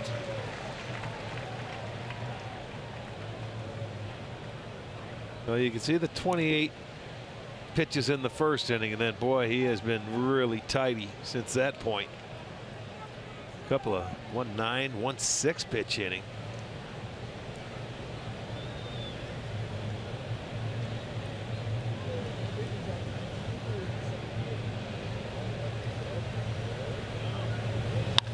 And a line drive. Base hit into right field. I think that went off of Hosmer's glove. And Ramirez with a wide turn, but he'll hold at second base. I would have liked to see him go to third. Just the second hit of the night for the Indians. Well, you'll see. He gets the ball by Hosmer. I mean, he goes down and it goes off the leather. Now Ramirez was heading to third. I wish he would have kept going, but you got to make sure because you are down 2 runs. But to be aggressive, I would have loved to see him go. Nice job by Hosmer of getting leather on it. He thought about it and then says, "No, I think he could have made it." Minus the helmet. So there's your start. Yan Gomes has struck out. He's been hit by a pitch. The error certainly helped get this inning going. Now a base hit opportunity.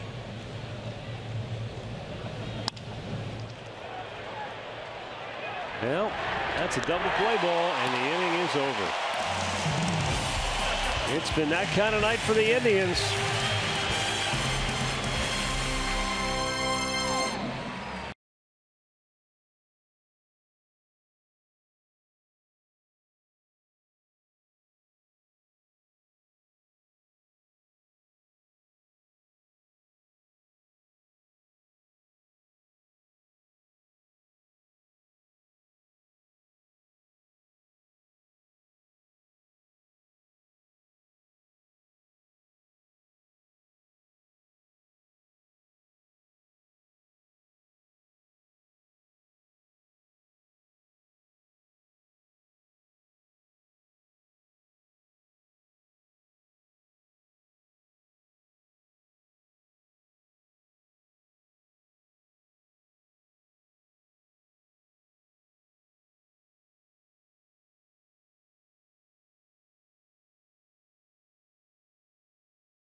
Friday, pregame out in the district.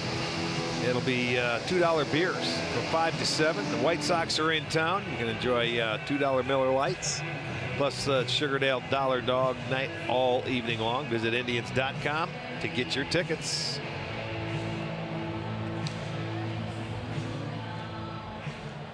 For Kansas City, Kendry Morales will lead off here in the 6th. The Royals on top 2-0. Their bullpen is quiet.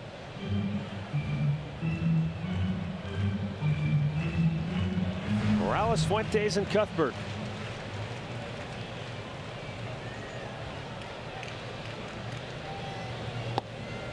Carrasco closing in on 90 pitches here tonight. Indians bullpen quiet as well.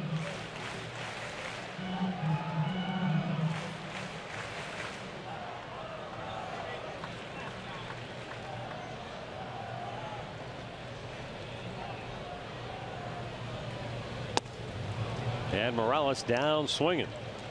7th strikeout for Carrasco. 1 away here in the bottom of the 6th. Well, he buried this ball in the inside part of the plate. You'll see Morales a lot of times swinging that pitch in off the plate. He loves it down and in, but that one got in off the plate and well located by Carrasco. Ray Fuentes has singled and struck out. Going to try to bunt his way aboard, but couldn't keep it fair.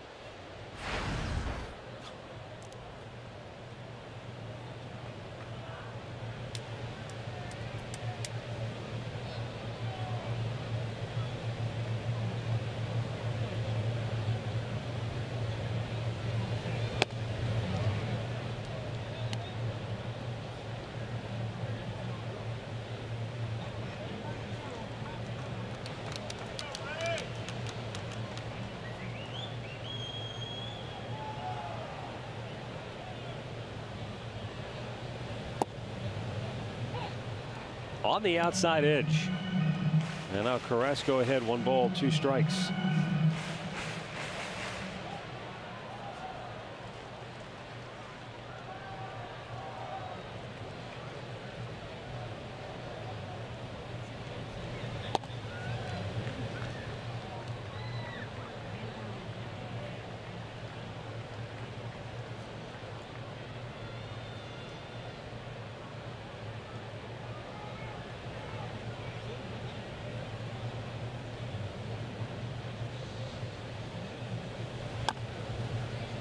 Fuentes, a guy who's bounced around a little bit, originally a first-round pick of the Red Sox back in '09.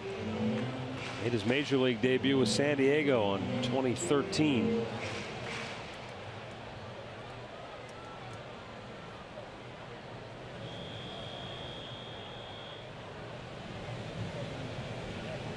Started the year with the Royals, but then was optioned out. Up the middle, it's a base hit. 10 hits for Kansas City. You know, you talk about scattering 10 hits and only giving up 2 runs. That's not an easy thing to do. They had 3 hits in the first, 2 in the second, 2 in the third, and they had one in the fourth, 1 in the fifth, and here 1 in the sixth. So he has not had a 1-2-3 inning.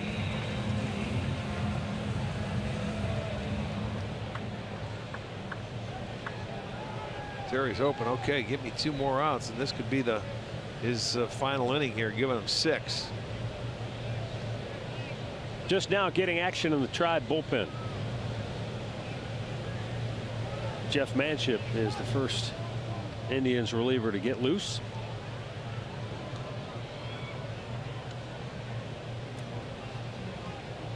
Even though there is 1 out, this could be situation where you may want to start your runner and something to happen with 2 to make something happen down at the bottom part of your lineup. Maybe if he gets the count in his favor. Okay, now we'll see. 1-0 count.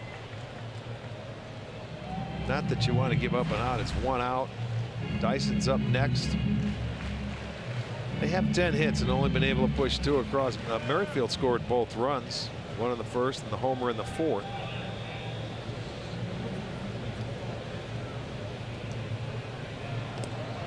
Throw over, but it keeps Fuentes close.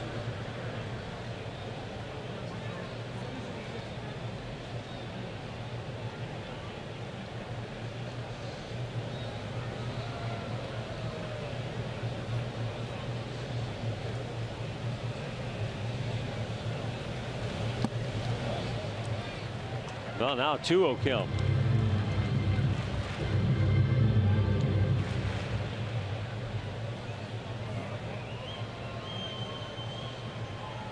Well, you can be a little more selective in this situation. Look for something you like. I told you he has 4 home runs. He hit 2 in Chicago over the weekend. Both of those were to right field.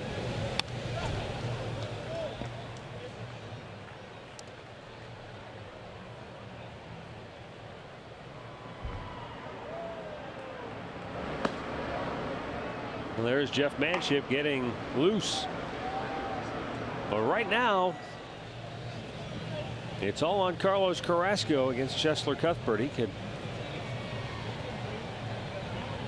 walk out of here with 6 innings under his belt if he can get Cuthbert to bounce into a double play.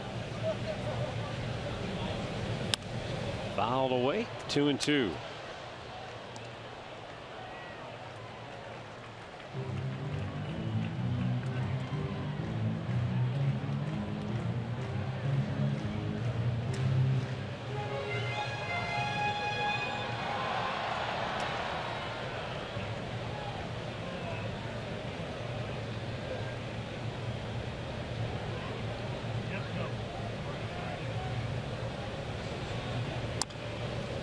And that one goes right back. And it's still 2-2 as Carrasco. His next pitch will be number 100 on the night. Mentioned before, since coming back from the DL, his last start, he went 100 pitches. Before that, it was 78. Building his way back up. Oh boy, he has worked out of the stretch all night long. The 2-2 is strike 3 called. And there are 2 down in the inning as Carrasco gets his 8th strikeout of the night. Well, it's a breaking ball starting in. They want it away, and you can see that ball's inside. That's a pretty generous strike call right there for Carrasco, but he gets it called. Cuthbert didn't like it. He let the umpire know. It's been that way on both sides tonight. Well, Gerard Dyson has struck out twice in the ball game, once swinging, once looking, and he'll bat here with 2 out in the 6th.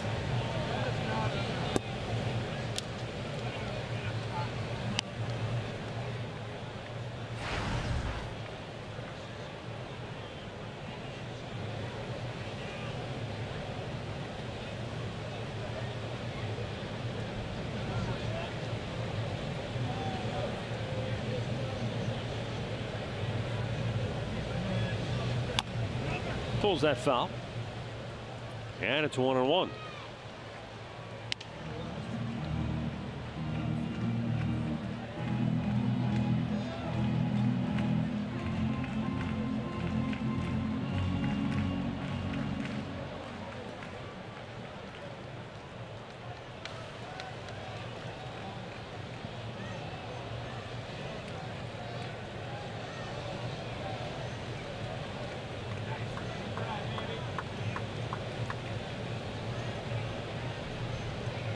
The 1-1 is a bouncing ball towards second base. Kipnis will go to Lindor for the inning-ending force. 6 complete. It's Kansas City 2, Cleveland nothing.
Baseball is brought to you by the Injury Lawyers at Elk & Elk, proud partner of the Cleveland Indians. Call 1-800-ELK, Ohio.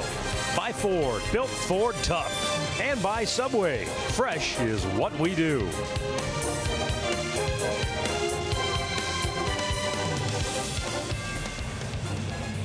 Two 2-0 Kansas City. 7th inning. Action in the Royals bullpen. Edinson Volquez still out here chucking. And why not? He's only given up 2 hits in the ballgame. Now, there's been a lot of traffic. He's only set the Indians down in order twice tonight. They have Hoshaver up getting loose, and I think he's out here until he gives up a base runner, and Ned's going to see if he can get him through his 7 innings, which I would have thought back in the first he wouldn't have stood a chance, but he's only 84 pitches. Yeah, and a lot of those were in the first inning. 28. Now you take a couple, make him get in the strike zone. He walked 3 in the first inning. The first 2 reached on the walk, then a couple of pop-up outs.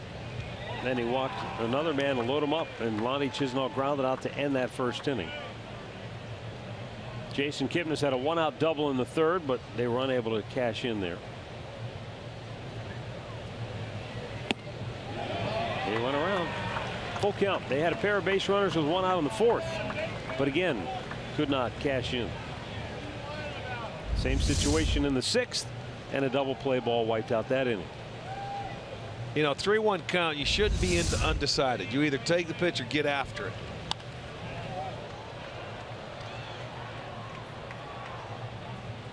I could see when you get to 2 strikes where you could be a little into undecided, but not when you get a 3-1 count.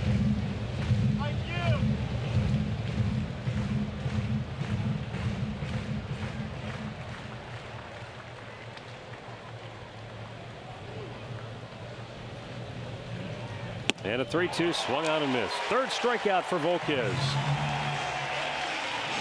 And 1 down in the 7th. Hey, Indians fans, if you can't catch the games on TV, stream them live on your mobile device with the all-new Fox Sports Go app. Download it. Take Sports Time Ohio and Indians baseball with you wherever you go. Rajai Davis, 0 for 2.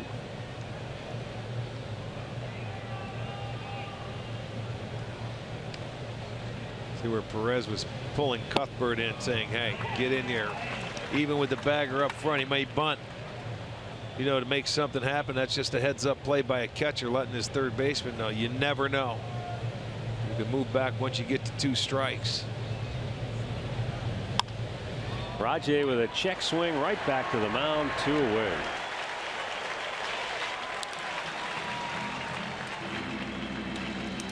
Well, KeyBank Kids tickets start at just $15 for kids 12 and under with the purchase of an adult ticket. And the kids tickets located in the family deck at Progressive Field, home to our expanded kids clubhouse. Go to Indians.com and get your tickets.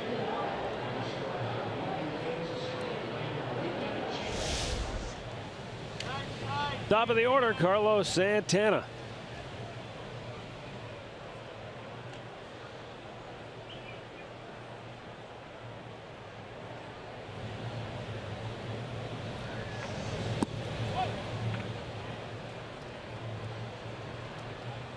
Santana has walked, tapped back to the mound, and fly to left.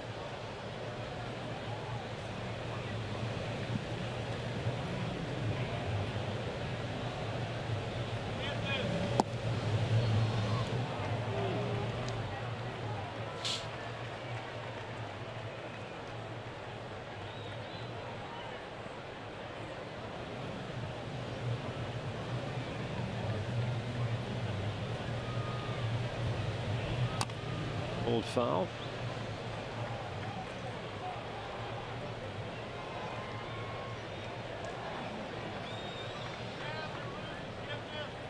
You want to be able to kind of look at this game and say, hey, Volquez has pitched really well.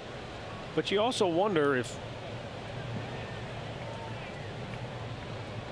the Indians are just a team that's kind of run a little bit out of gas.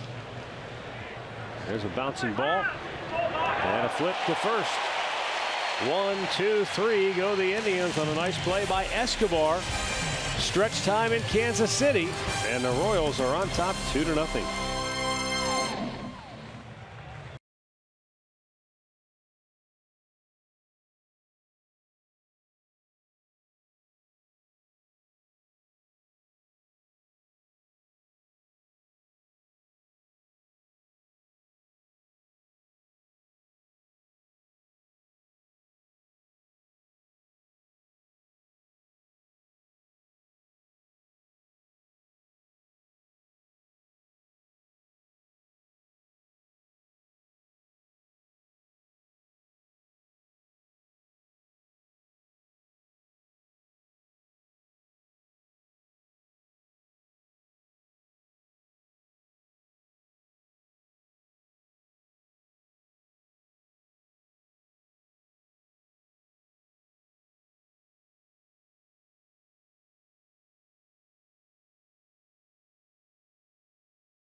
make the Cleveland Clinic call to the bullpen for Jeff Manship after Carlos Carrasco went 6 innings, giving up 2 runs on 10 hits, 1 walk, struck out 8.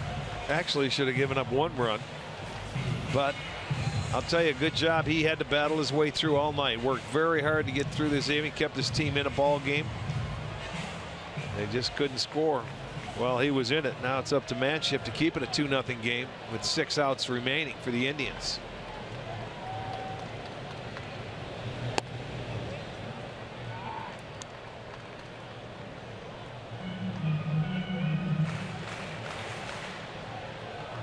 Merrifield has scored both runs for Kansas City. Back in the first, that leadoff triple that was misplayed by Chisenhall on right. He came back and scored on an RBI single by Escobar, and then hit his first major league career home run back in the 4th.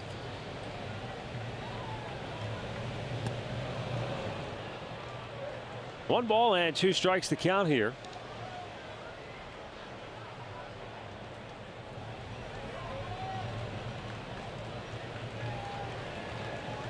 His first home run also in that 4th inning came on an 0-2 pitch.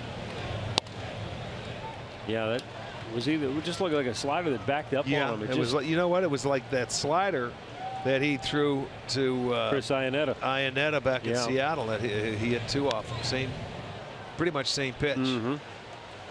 Trying to remember, I could be wrong. I think the Iannetta pitch was a 3-2 pitch that he hit the home run. Well, he hit 2 in the game. Yes, he did, and then came up and hit a double to drive in a run.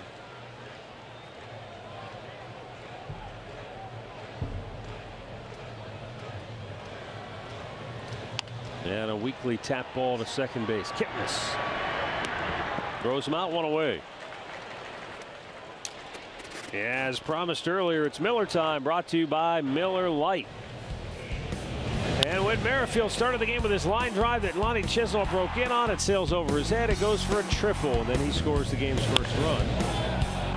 And then in the 4th inning, comes up and hits his first big league home run.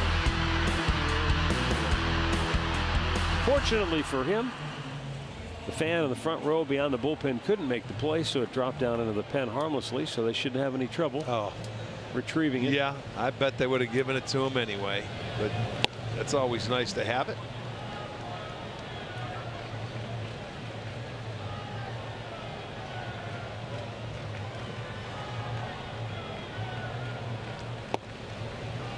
Bullseye, 0-2.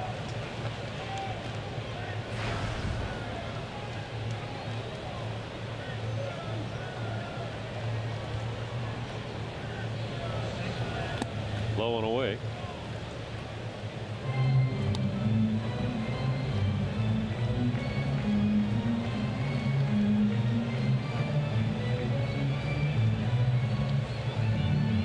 One out here in the bottom of the 7th, and Kansas City leading it 2-0. Just missing away. 2 balls, 2 strikes. Alcides Escobar with Eric Hosmer to follow. Swung on and missed. Boy, did he change the pace on him big time. 9th strikeout for Indians pitching tonight. Our AT&T high-speed replay is off-speed pitches. That's the pitch that got him going there. That slider when he had Dyson 2 guys on and nobody out, and then he started to settle in. He started to make some quality pitches. You know, and I'll tell you what, he battled his tail off tonight. He gave up a lot of hits, but he hung in there. That's a sign of a good starter, man. You give up your knocks. You give up 10 knocks and only allowed 2 runs. Actually, he should have only given up 1 run if that triple was the play was made. So I think he did a great job tonight. It wasn't typical Carlos Carrasco, but he kept his team in the ball game.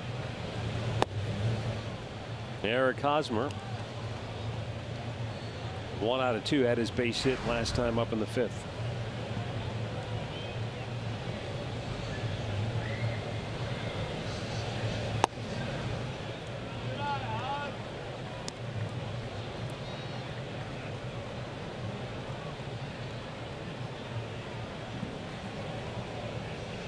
2 balls and a strike. The pitch from Manship is swung out. Look out. Bat into the dugout. Boy, that's in their own dugout. Our man Nick Kenny almost got clobbered. The Royals trainer was able to duck. Yeah. I'll tell you what, the coaches and everybody sitting right there in the front row, in your picture right now, they were lucky.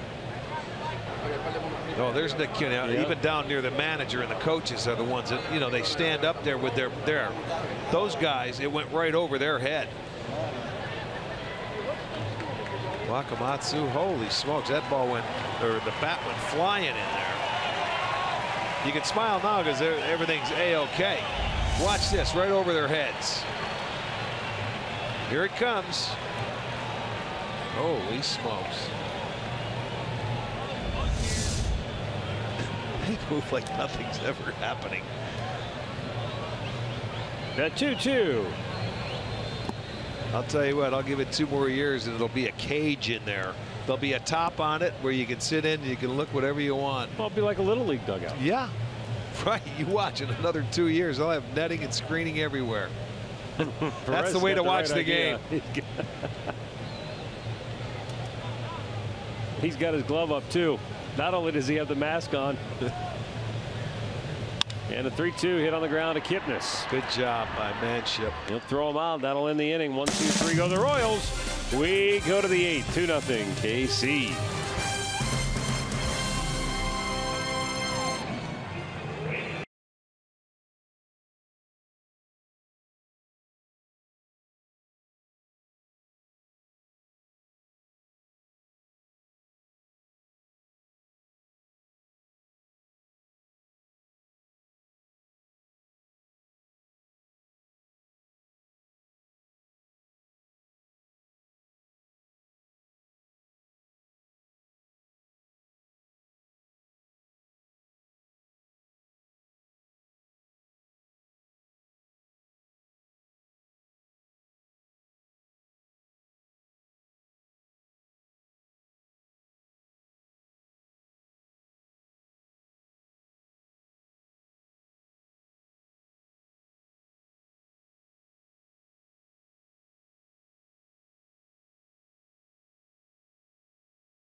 By authority of the Cleveland Indians and may not be reproduced or retransmitted in any form. And the accounts and descriptions of this game may not be disseminated without the express written consent of the Cleveland Indians.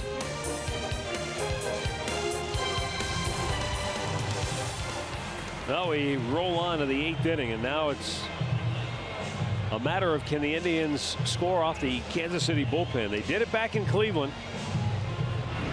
And it really stunned the Royals in that series opener, propelling them to a 4-game sweep. Kelvin Herrera on to pitch the 8th. He's got Kipnis, Lindor, and Napoli standing in his way. Yeah, Herrera came on in yesterday's game in the 8th inning. He shut down the order in the 8th in 9 pitches. But this guy, great fastball, also a breaking ball, also a nice changeup. You know, above average pitches. You know what you're going to get. You just hope you can get a couple base runners on. Get a bloop and a blast. Well, he's faced the Indians twice this year. In those 2 innings, he's allowed a run on 4 hits.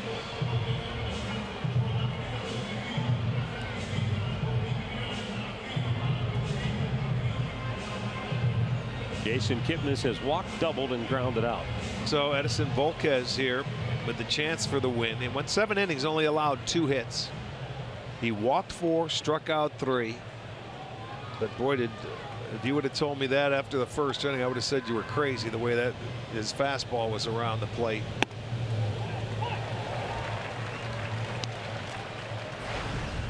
Well, not only that, but his career numbers against the Indians, you would have said, well. Yeah.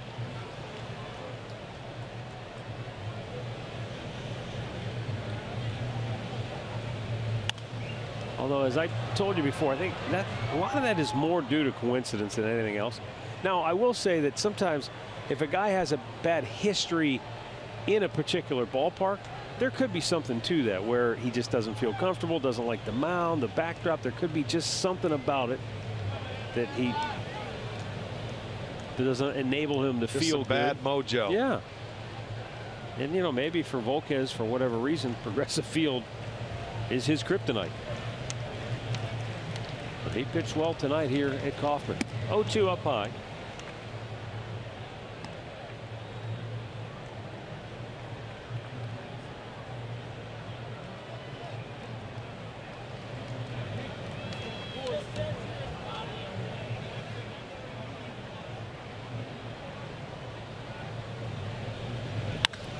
Jason Kipnis with a drive to deep right field. Fuentes back, looking up. It is gone. A home run for Jason Kipnis.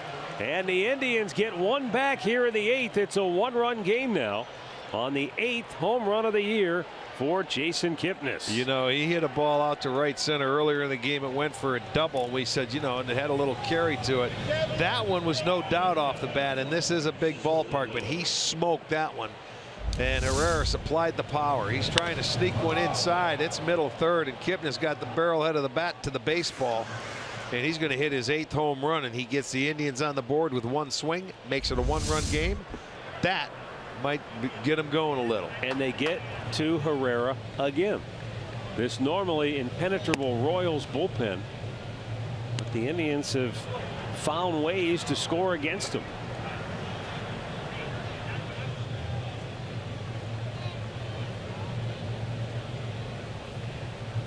That's the second home run allowed by Kelvin Herrera.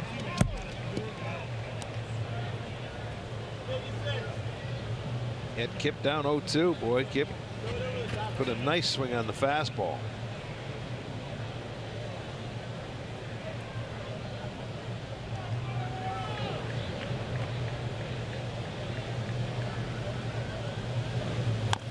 And Lindor fouling it back to the on-deck circle.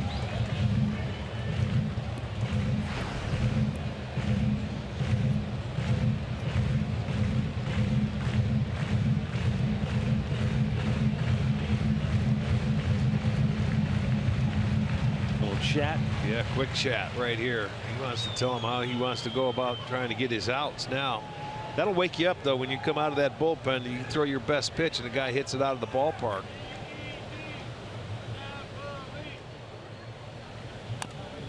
And Lindor just spoils it. Just a 91-mile-an-hour changeup. You know, this is thing. Watch this thing go away.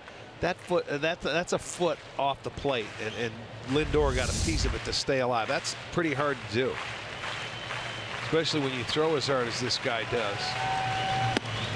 Checks on a ball high and wide, and it's 2-2, and Lindor's making him work.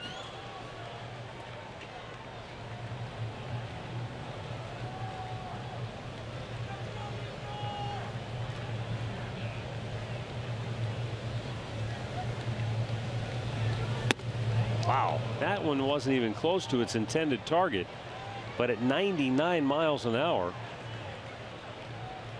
Lindor had to swallow hard as that ball came flying by. Well, this is a tough at bat, man. When you got that electric fastball, a changeup to go with it, and a breaking ball, it's tough to cover 3. Missed inside, ball 4. The tying run is aboard on a spectacular grinded out at bat by Lindor. And up comes Mike Napoli as the go-ahead run. You know, he just threw him pitches he couldn't hit. I mean, in off the plate, and he didn't offer at him. He had him down in the count and an opportunity to put him away, but couldn't do it. So now, something to be said for that, though. You know, when you get an arm like him, just throw it over the plate and challenge them. See if they can even hit it. You'd think that way, yes. I mean, you would think that you would challenge him more. Make him at least swing the bat with 2 strikes. Might have been trying, just couldn't hit the target. Well, they've been inside on Mike Napoli all night long. There's one that he took a little bit off the fastball, 96, and put it in a great spot down.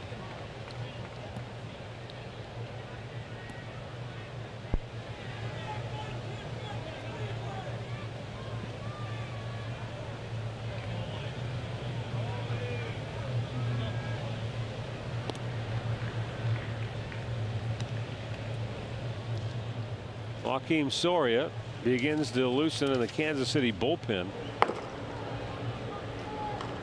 Lindor, the tying run at first base, held there by Hosmer. As hard as Herrera throws, tough to get a real good jump against this guy. Well, and Perez is 14 for 27, the best in the league, 56% caught stealing. So I was going to say, you don't want to get thrown out the tying run here. Yeah, he's really quick at delivering, but maybe when he quickens that delivery or that slide step, he may be up in the strike zone. Yeah, if he starts thinking too much about the base runner. Lindor.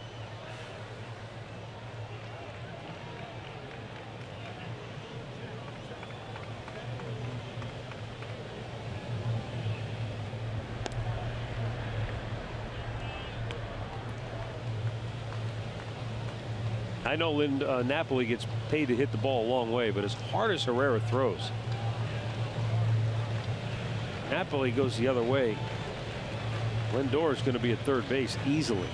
There's a huge hole on the right side of the infield, and it's now 2-1. It's not even so much of, you don't really have to wait back on a guy like this. Just swing normal and you probably won't catch up to it anyway. Well, you know, they always say that, you know, the harder they throw, you try and put a short, quick swing to it, but you don't have much time. That ball just explodes and gets on you. You got to see it first before you can see if you're going to swing. And by that, I mean, you got to, you have to pick up a zone where you think it's going to be in, but this guy could throw 2 or 3 different pitches that you're just hoping to put one in play. Nice easy swing by Kipnis. That ball jumped out of here. Got the Indians on the board. Now Napoli. Runner goes, and a pitch is popped up. Back out of play. He finally picked up that front leg there instead of worrying about it, and Lindor picked the right pitch. But Napoli liked it. an hour. Watch Nap's reaction afterwards. 2-1. He liked the pitch, so you go ahead and swing at it. But I'll tell you what, Lindor had a pretty darn good jump over there. He picked the right pitch to go on, and it was a straight steal because you can see he never peeked back. Napoli, though, is beside himself that he had a pitch. Even though it was at 98, it was right down the slot.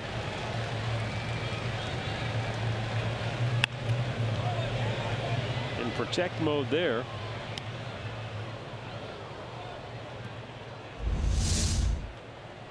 That's a ball.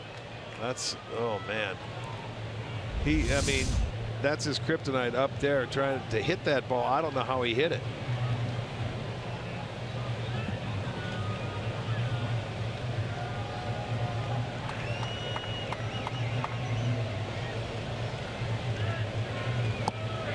And he finally strikes him out with an off-speed pitch.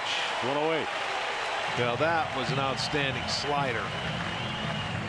He went down and away, and after he fouled off a high fastball, he changed the eye level, and I mean, you couldn't throw a better pitch in the count. Well, how many times have we heard it against a good pitcher? You might get one pitch to hit and an at bat. He had his pitch, and he fouled it back. He just the 2-1 pitch was but it's tough to square up 98. I know. Jose Ramirez 0 for 2, and that was called a strike.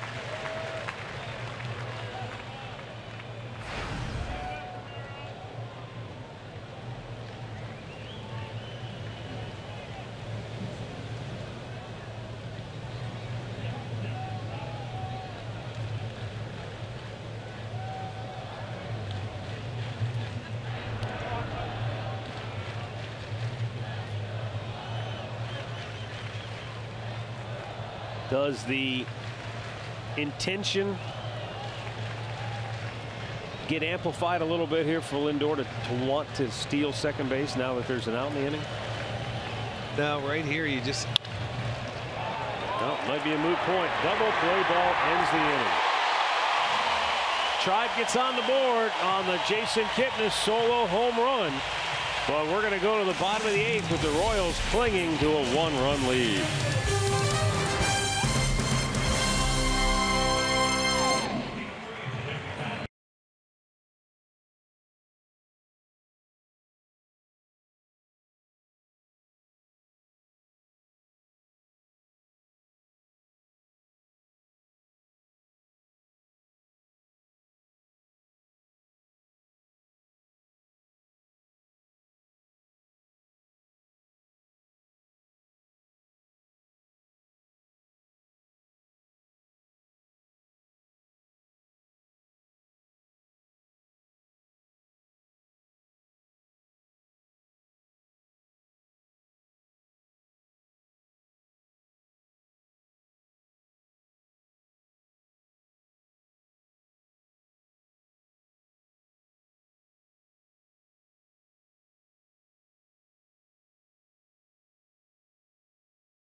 Bottom of the 8th inning.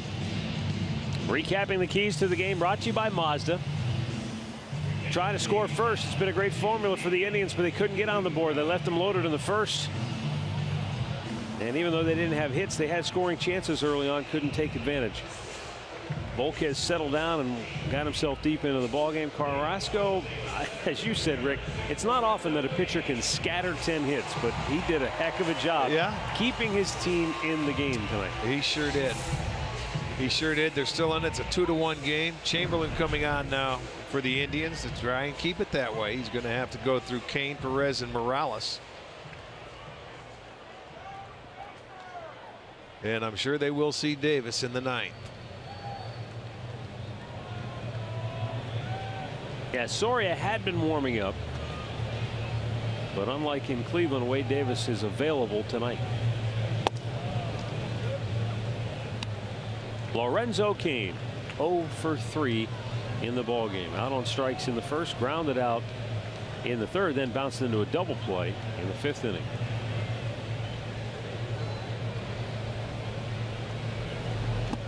Swung on and missed. It's 1-1. You know, it's funny, when we were back in Cleveland and the Royals made their second trip into Progressive Field, Jabba Chamberlain was presented with his championship ring. He only spent 6 games with the Royals at the end of the season last year. Now, I shouldn't say only spent 6 games. He only pitched in 6 games. He was signed in August. There's a ground ball cut off by Ramirez, throws him out. He was signed by the Royals on August the 16th. So I guess you could say he spent a month, 6 month weeks and a half with the ball club. But you know, it doesn't take long in baseball to forge friendships, relationships. I mean, you think about spring training. Now, granted, that's a little different because you're literally together every day for those 6 weeks. And that's different because you're using their 40-man and everything like that. It's a little different during the baseball season. But he came over here and joined a team in overdrive, as it were, trying to get themselves into the postseason, and boy, did they ever. You forget, not only are the Royals the defending world champions, but they're the defending 2-time American League champs, because they were in the World Series 2 years ago as well.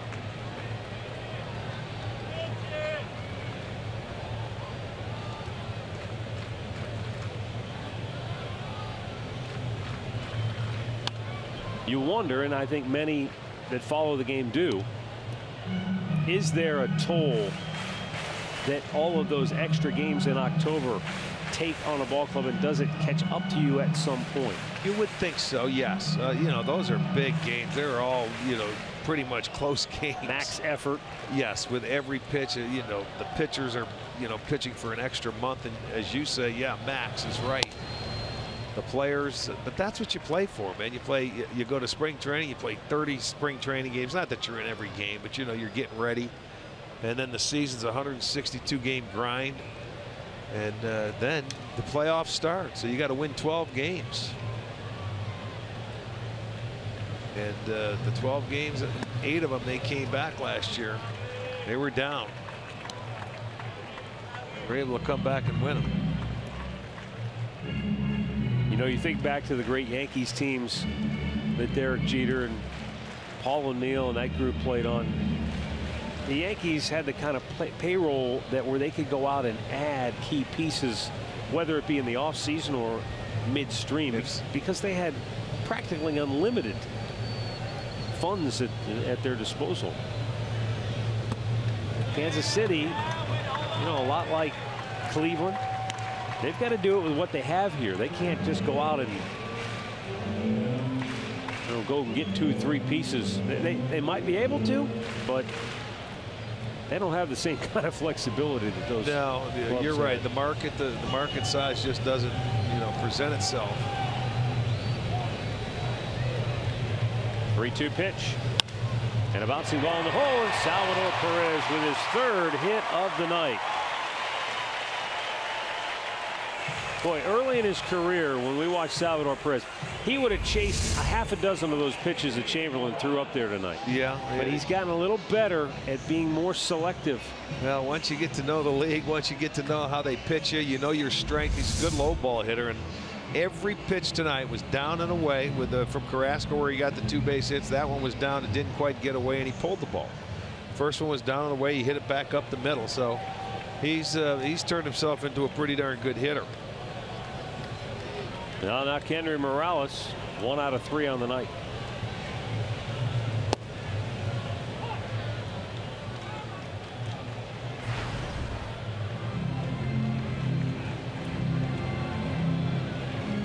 Really is surprising. Still a 1-run game. The Royals have 11 hits. The Indians have 3.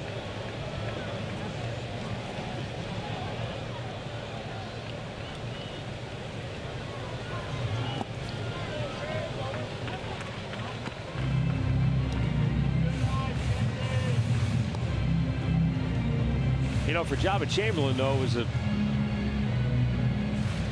kind of a cool thing for him last year to be able to finish out the year with the Royals. Growing up, you know, in Nebraska, you think about the Royals. That's away, that's right? their team. Yeah. Kansas City's the team of the Midwest in many regards. To left, but foul. That's how Morales had his first hit tonight. He shot it the other way and beat the shift. That's how he's gotten the last 2 hits against the Indians. The one back in Cleveland was the same way down that line.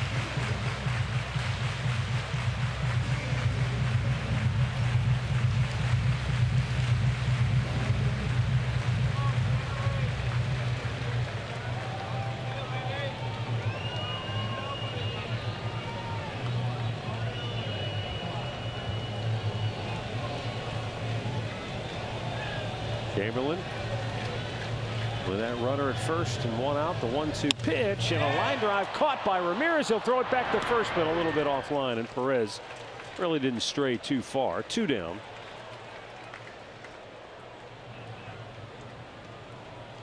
Ramirez was playing technically the shortstop position with that shift on.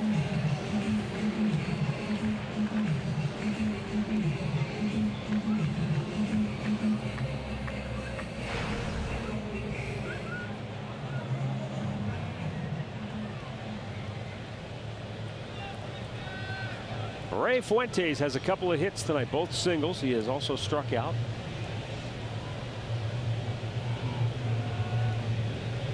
And a swing and a miss.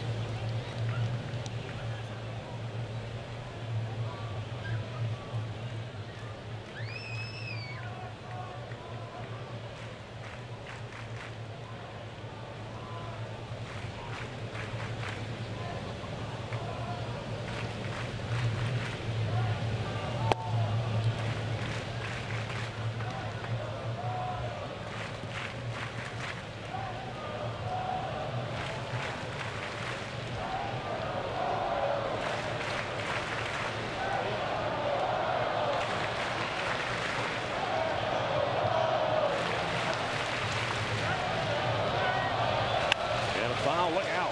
Over the top of the Indians dugout. Everybody appears to be A-OK down there.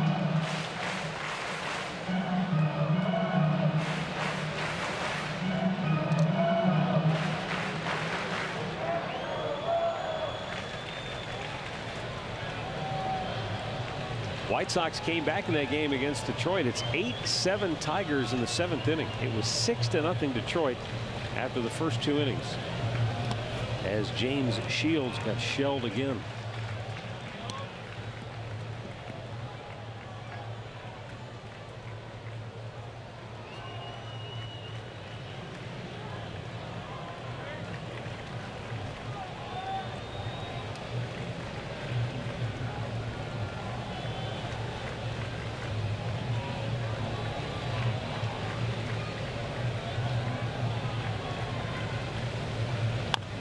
Pulls it foul.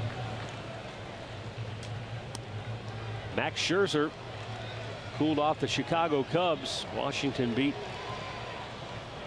Chicago 4-1 today. He didn't. I don't think they had a base runner until the 6th inning. Maybe he was perfect through 5. You know, when he gets on his game, he's an awfully tough guy to hit. You know, Phil Rogers, the National Baseball, he was saying today that the Cubs, not since like May 27th have they had to face a team's #1 or #2 starter. Really? He just said the luck of the draw.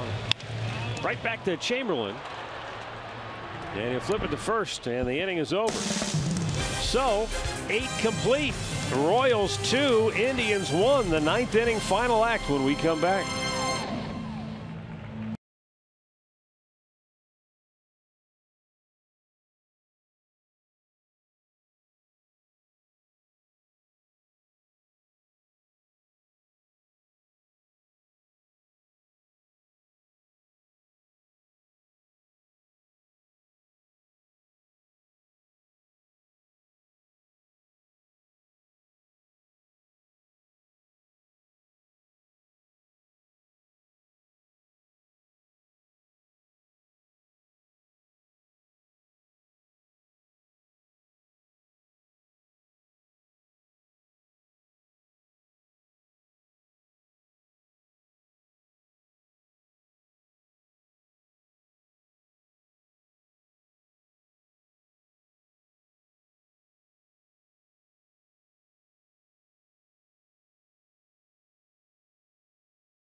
I'd certainly like to hear some opinions on why this guy has become so utterly dominant in the back end of the bullpen. You know, we saw Mariano Rivera do it for many, many years.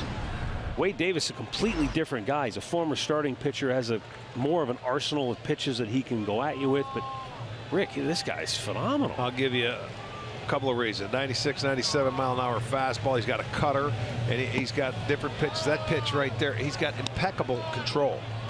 I mean, he can just boom, boom. He makes it look so easy. But, you know, to do it time and time and time again over the last couple of years, once he got the opportunity, it's been unbelievable. A 1-0 pitch. Because that's the difference, as Jensen could attest. When you're a starter, you're going every 5 days, your routine, you know what it takes. When you're in that bullpen, you never know. It might be 4 days out of 6. It might be 4 days where you don't pick up a ball at all. All right, listen to this. Remember when they went 6-0 in their last homestand? And he got the save in that last game here on that Sunday. They came to Cleveland, right? Right. They couldn't use him the first night. The Indians ended up getting the win and getting the blown save. He did not get another save until yesterday, coming home from that road trip in 10 games. So that goes to show you how it can go. Yeah. Lonnie Chisenhall lines one right back up the middle, hit the top of the mound. Caroming into center field. No, there's your leadoff man aboard. Have their leadoff man aboard, indeed. He threw, I think, a cutter, a curveball. Now comes with the straight heater, and Chisenhall got it. He did not miss it. Hit it right back up the middle. It's only the 4th hit for the Indians, but they've got the tying run aboard here. Well, you got a bunt, don't you? You got a bunt here with this guy on the mound. And again, not an easy guy to bunt against. No, but you know, the way Gomes has been swinging the bat, you have to move him along, I would think. Bounced into a double play his last time up. Royals not looking for it. They're back everywhere. And he swings through it.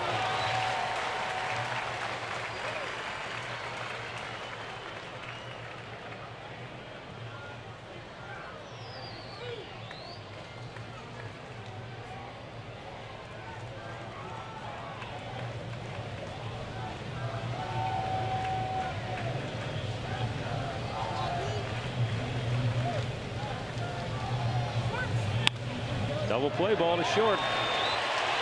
6-4-3, 2 down.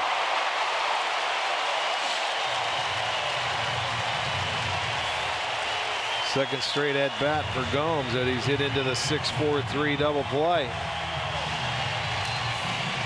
Ended the 6th inning, and now 2 out here in the 9th.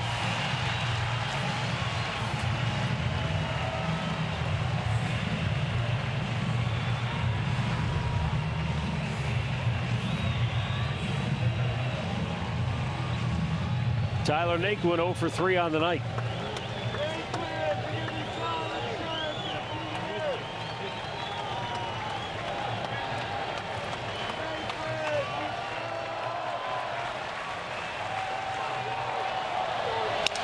Broke his bat, and the game is over.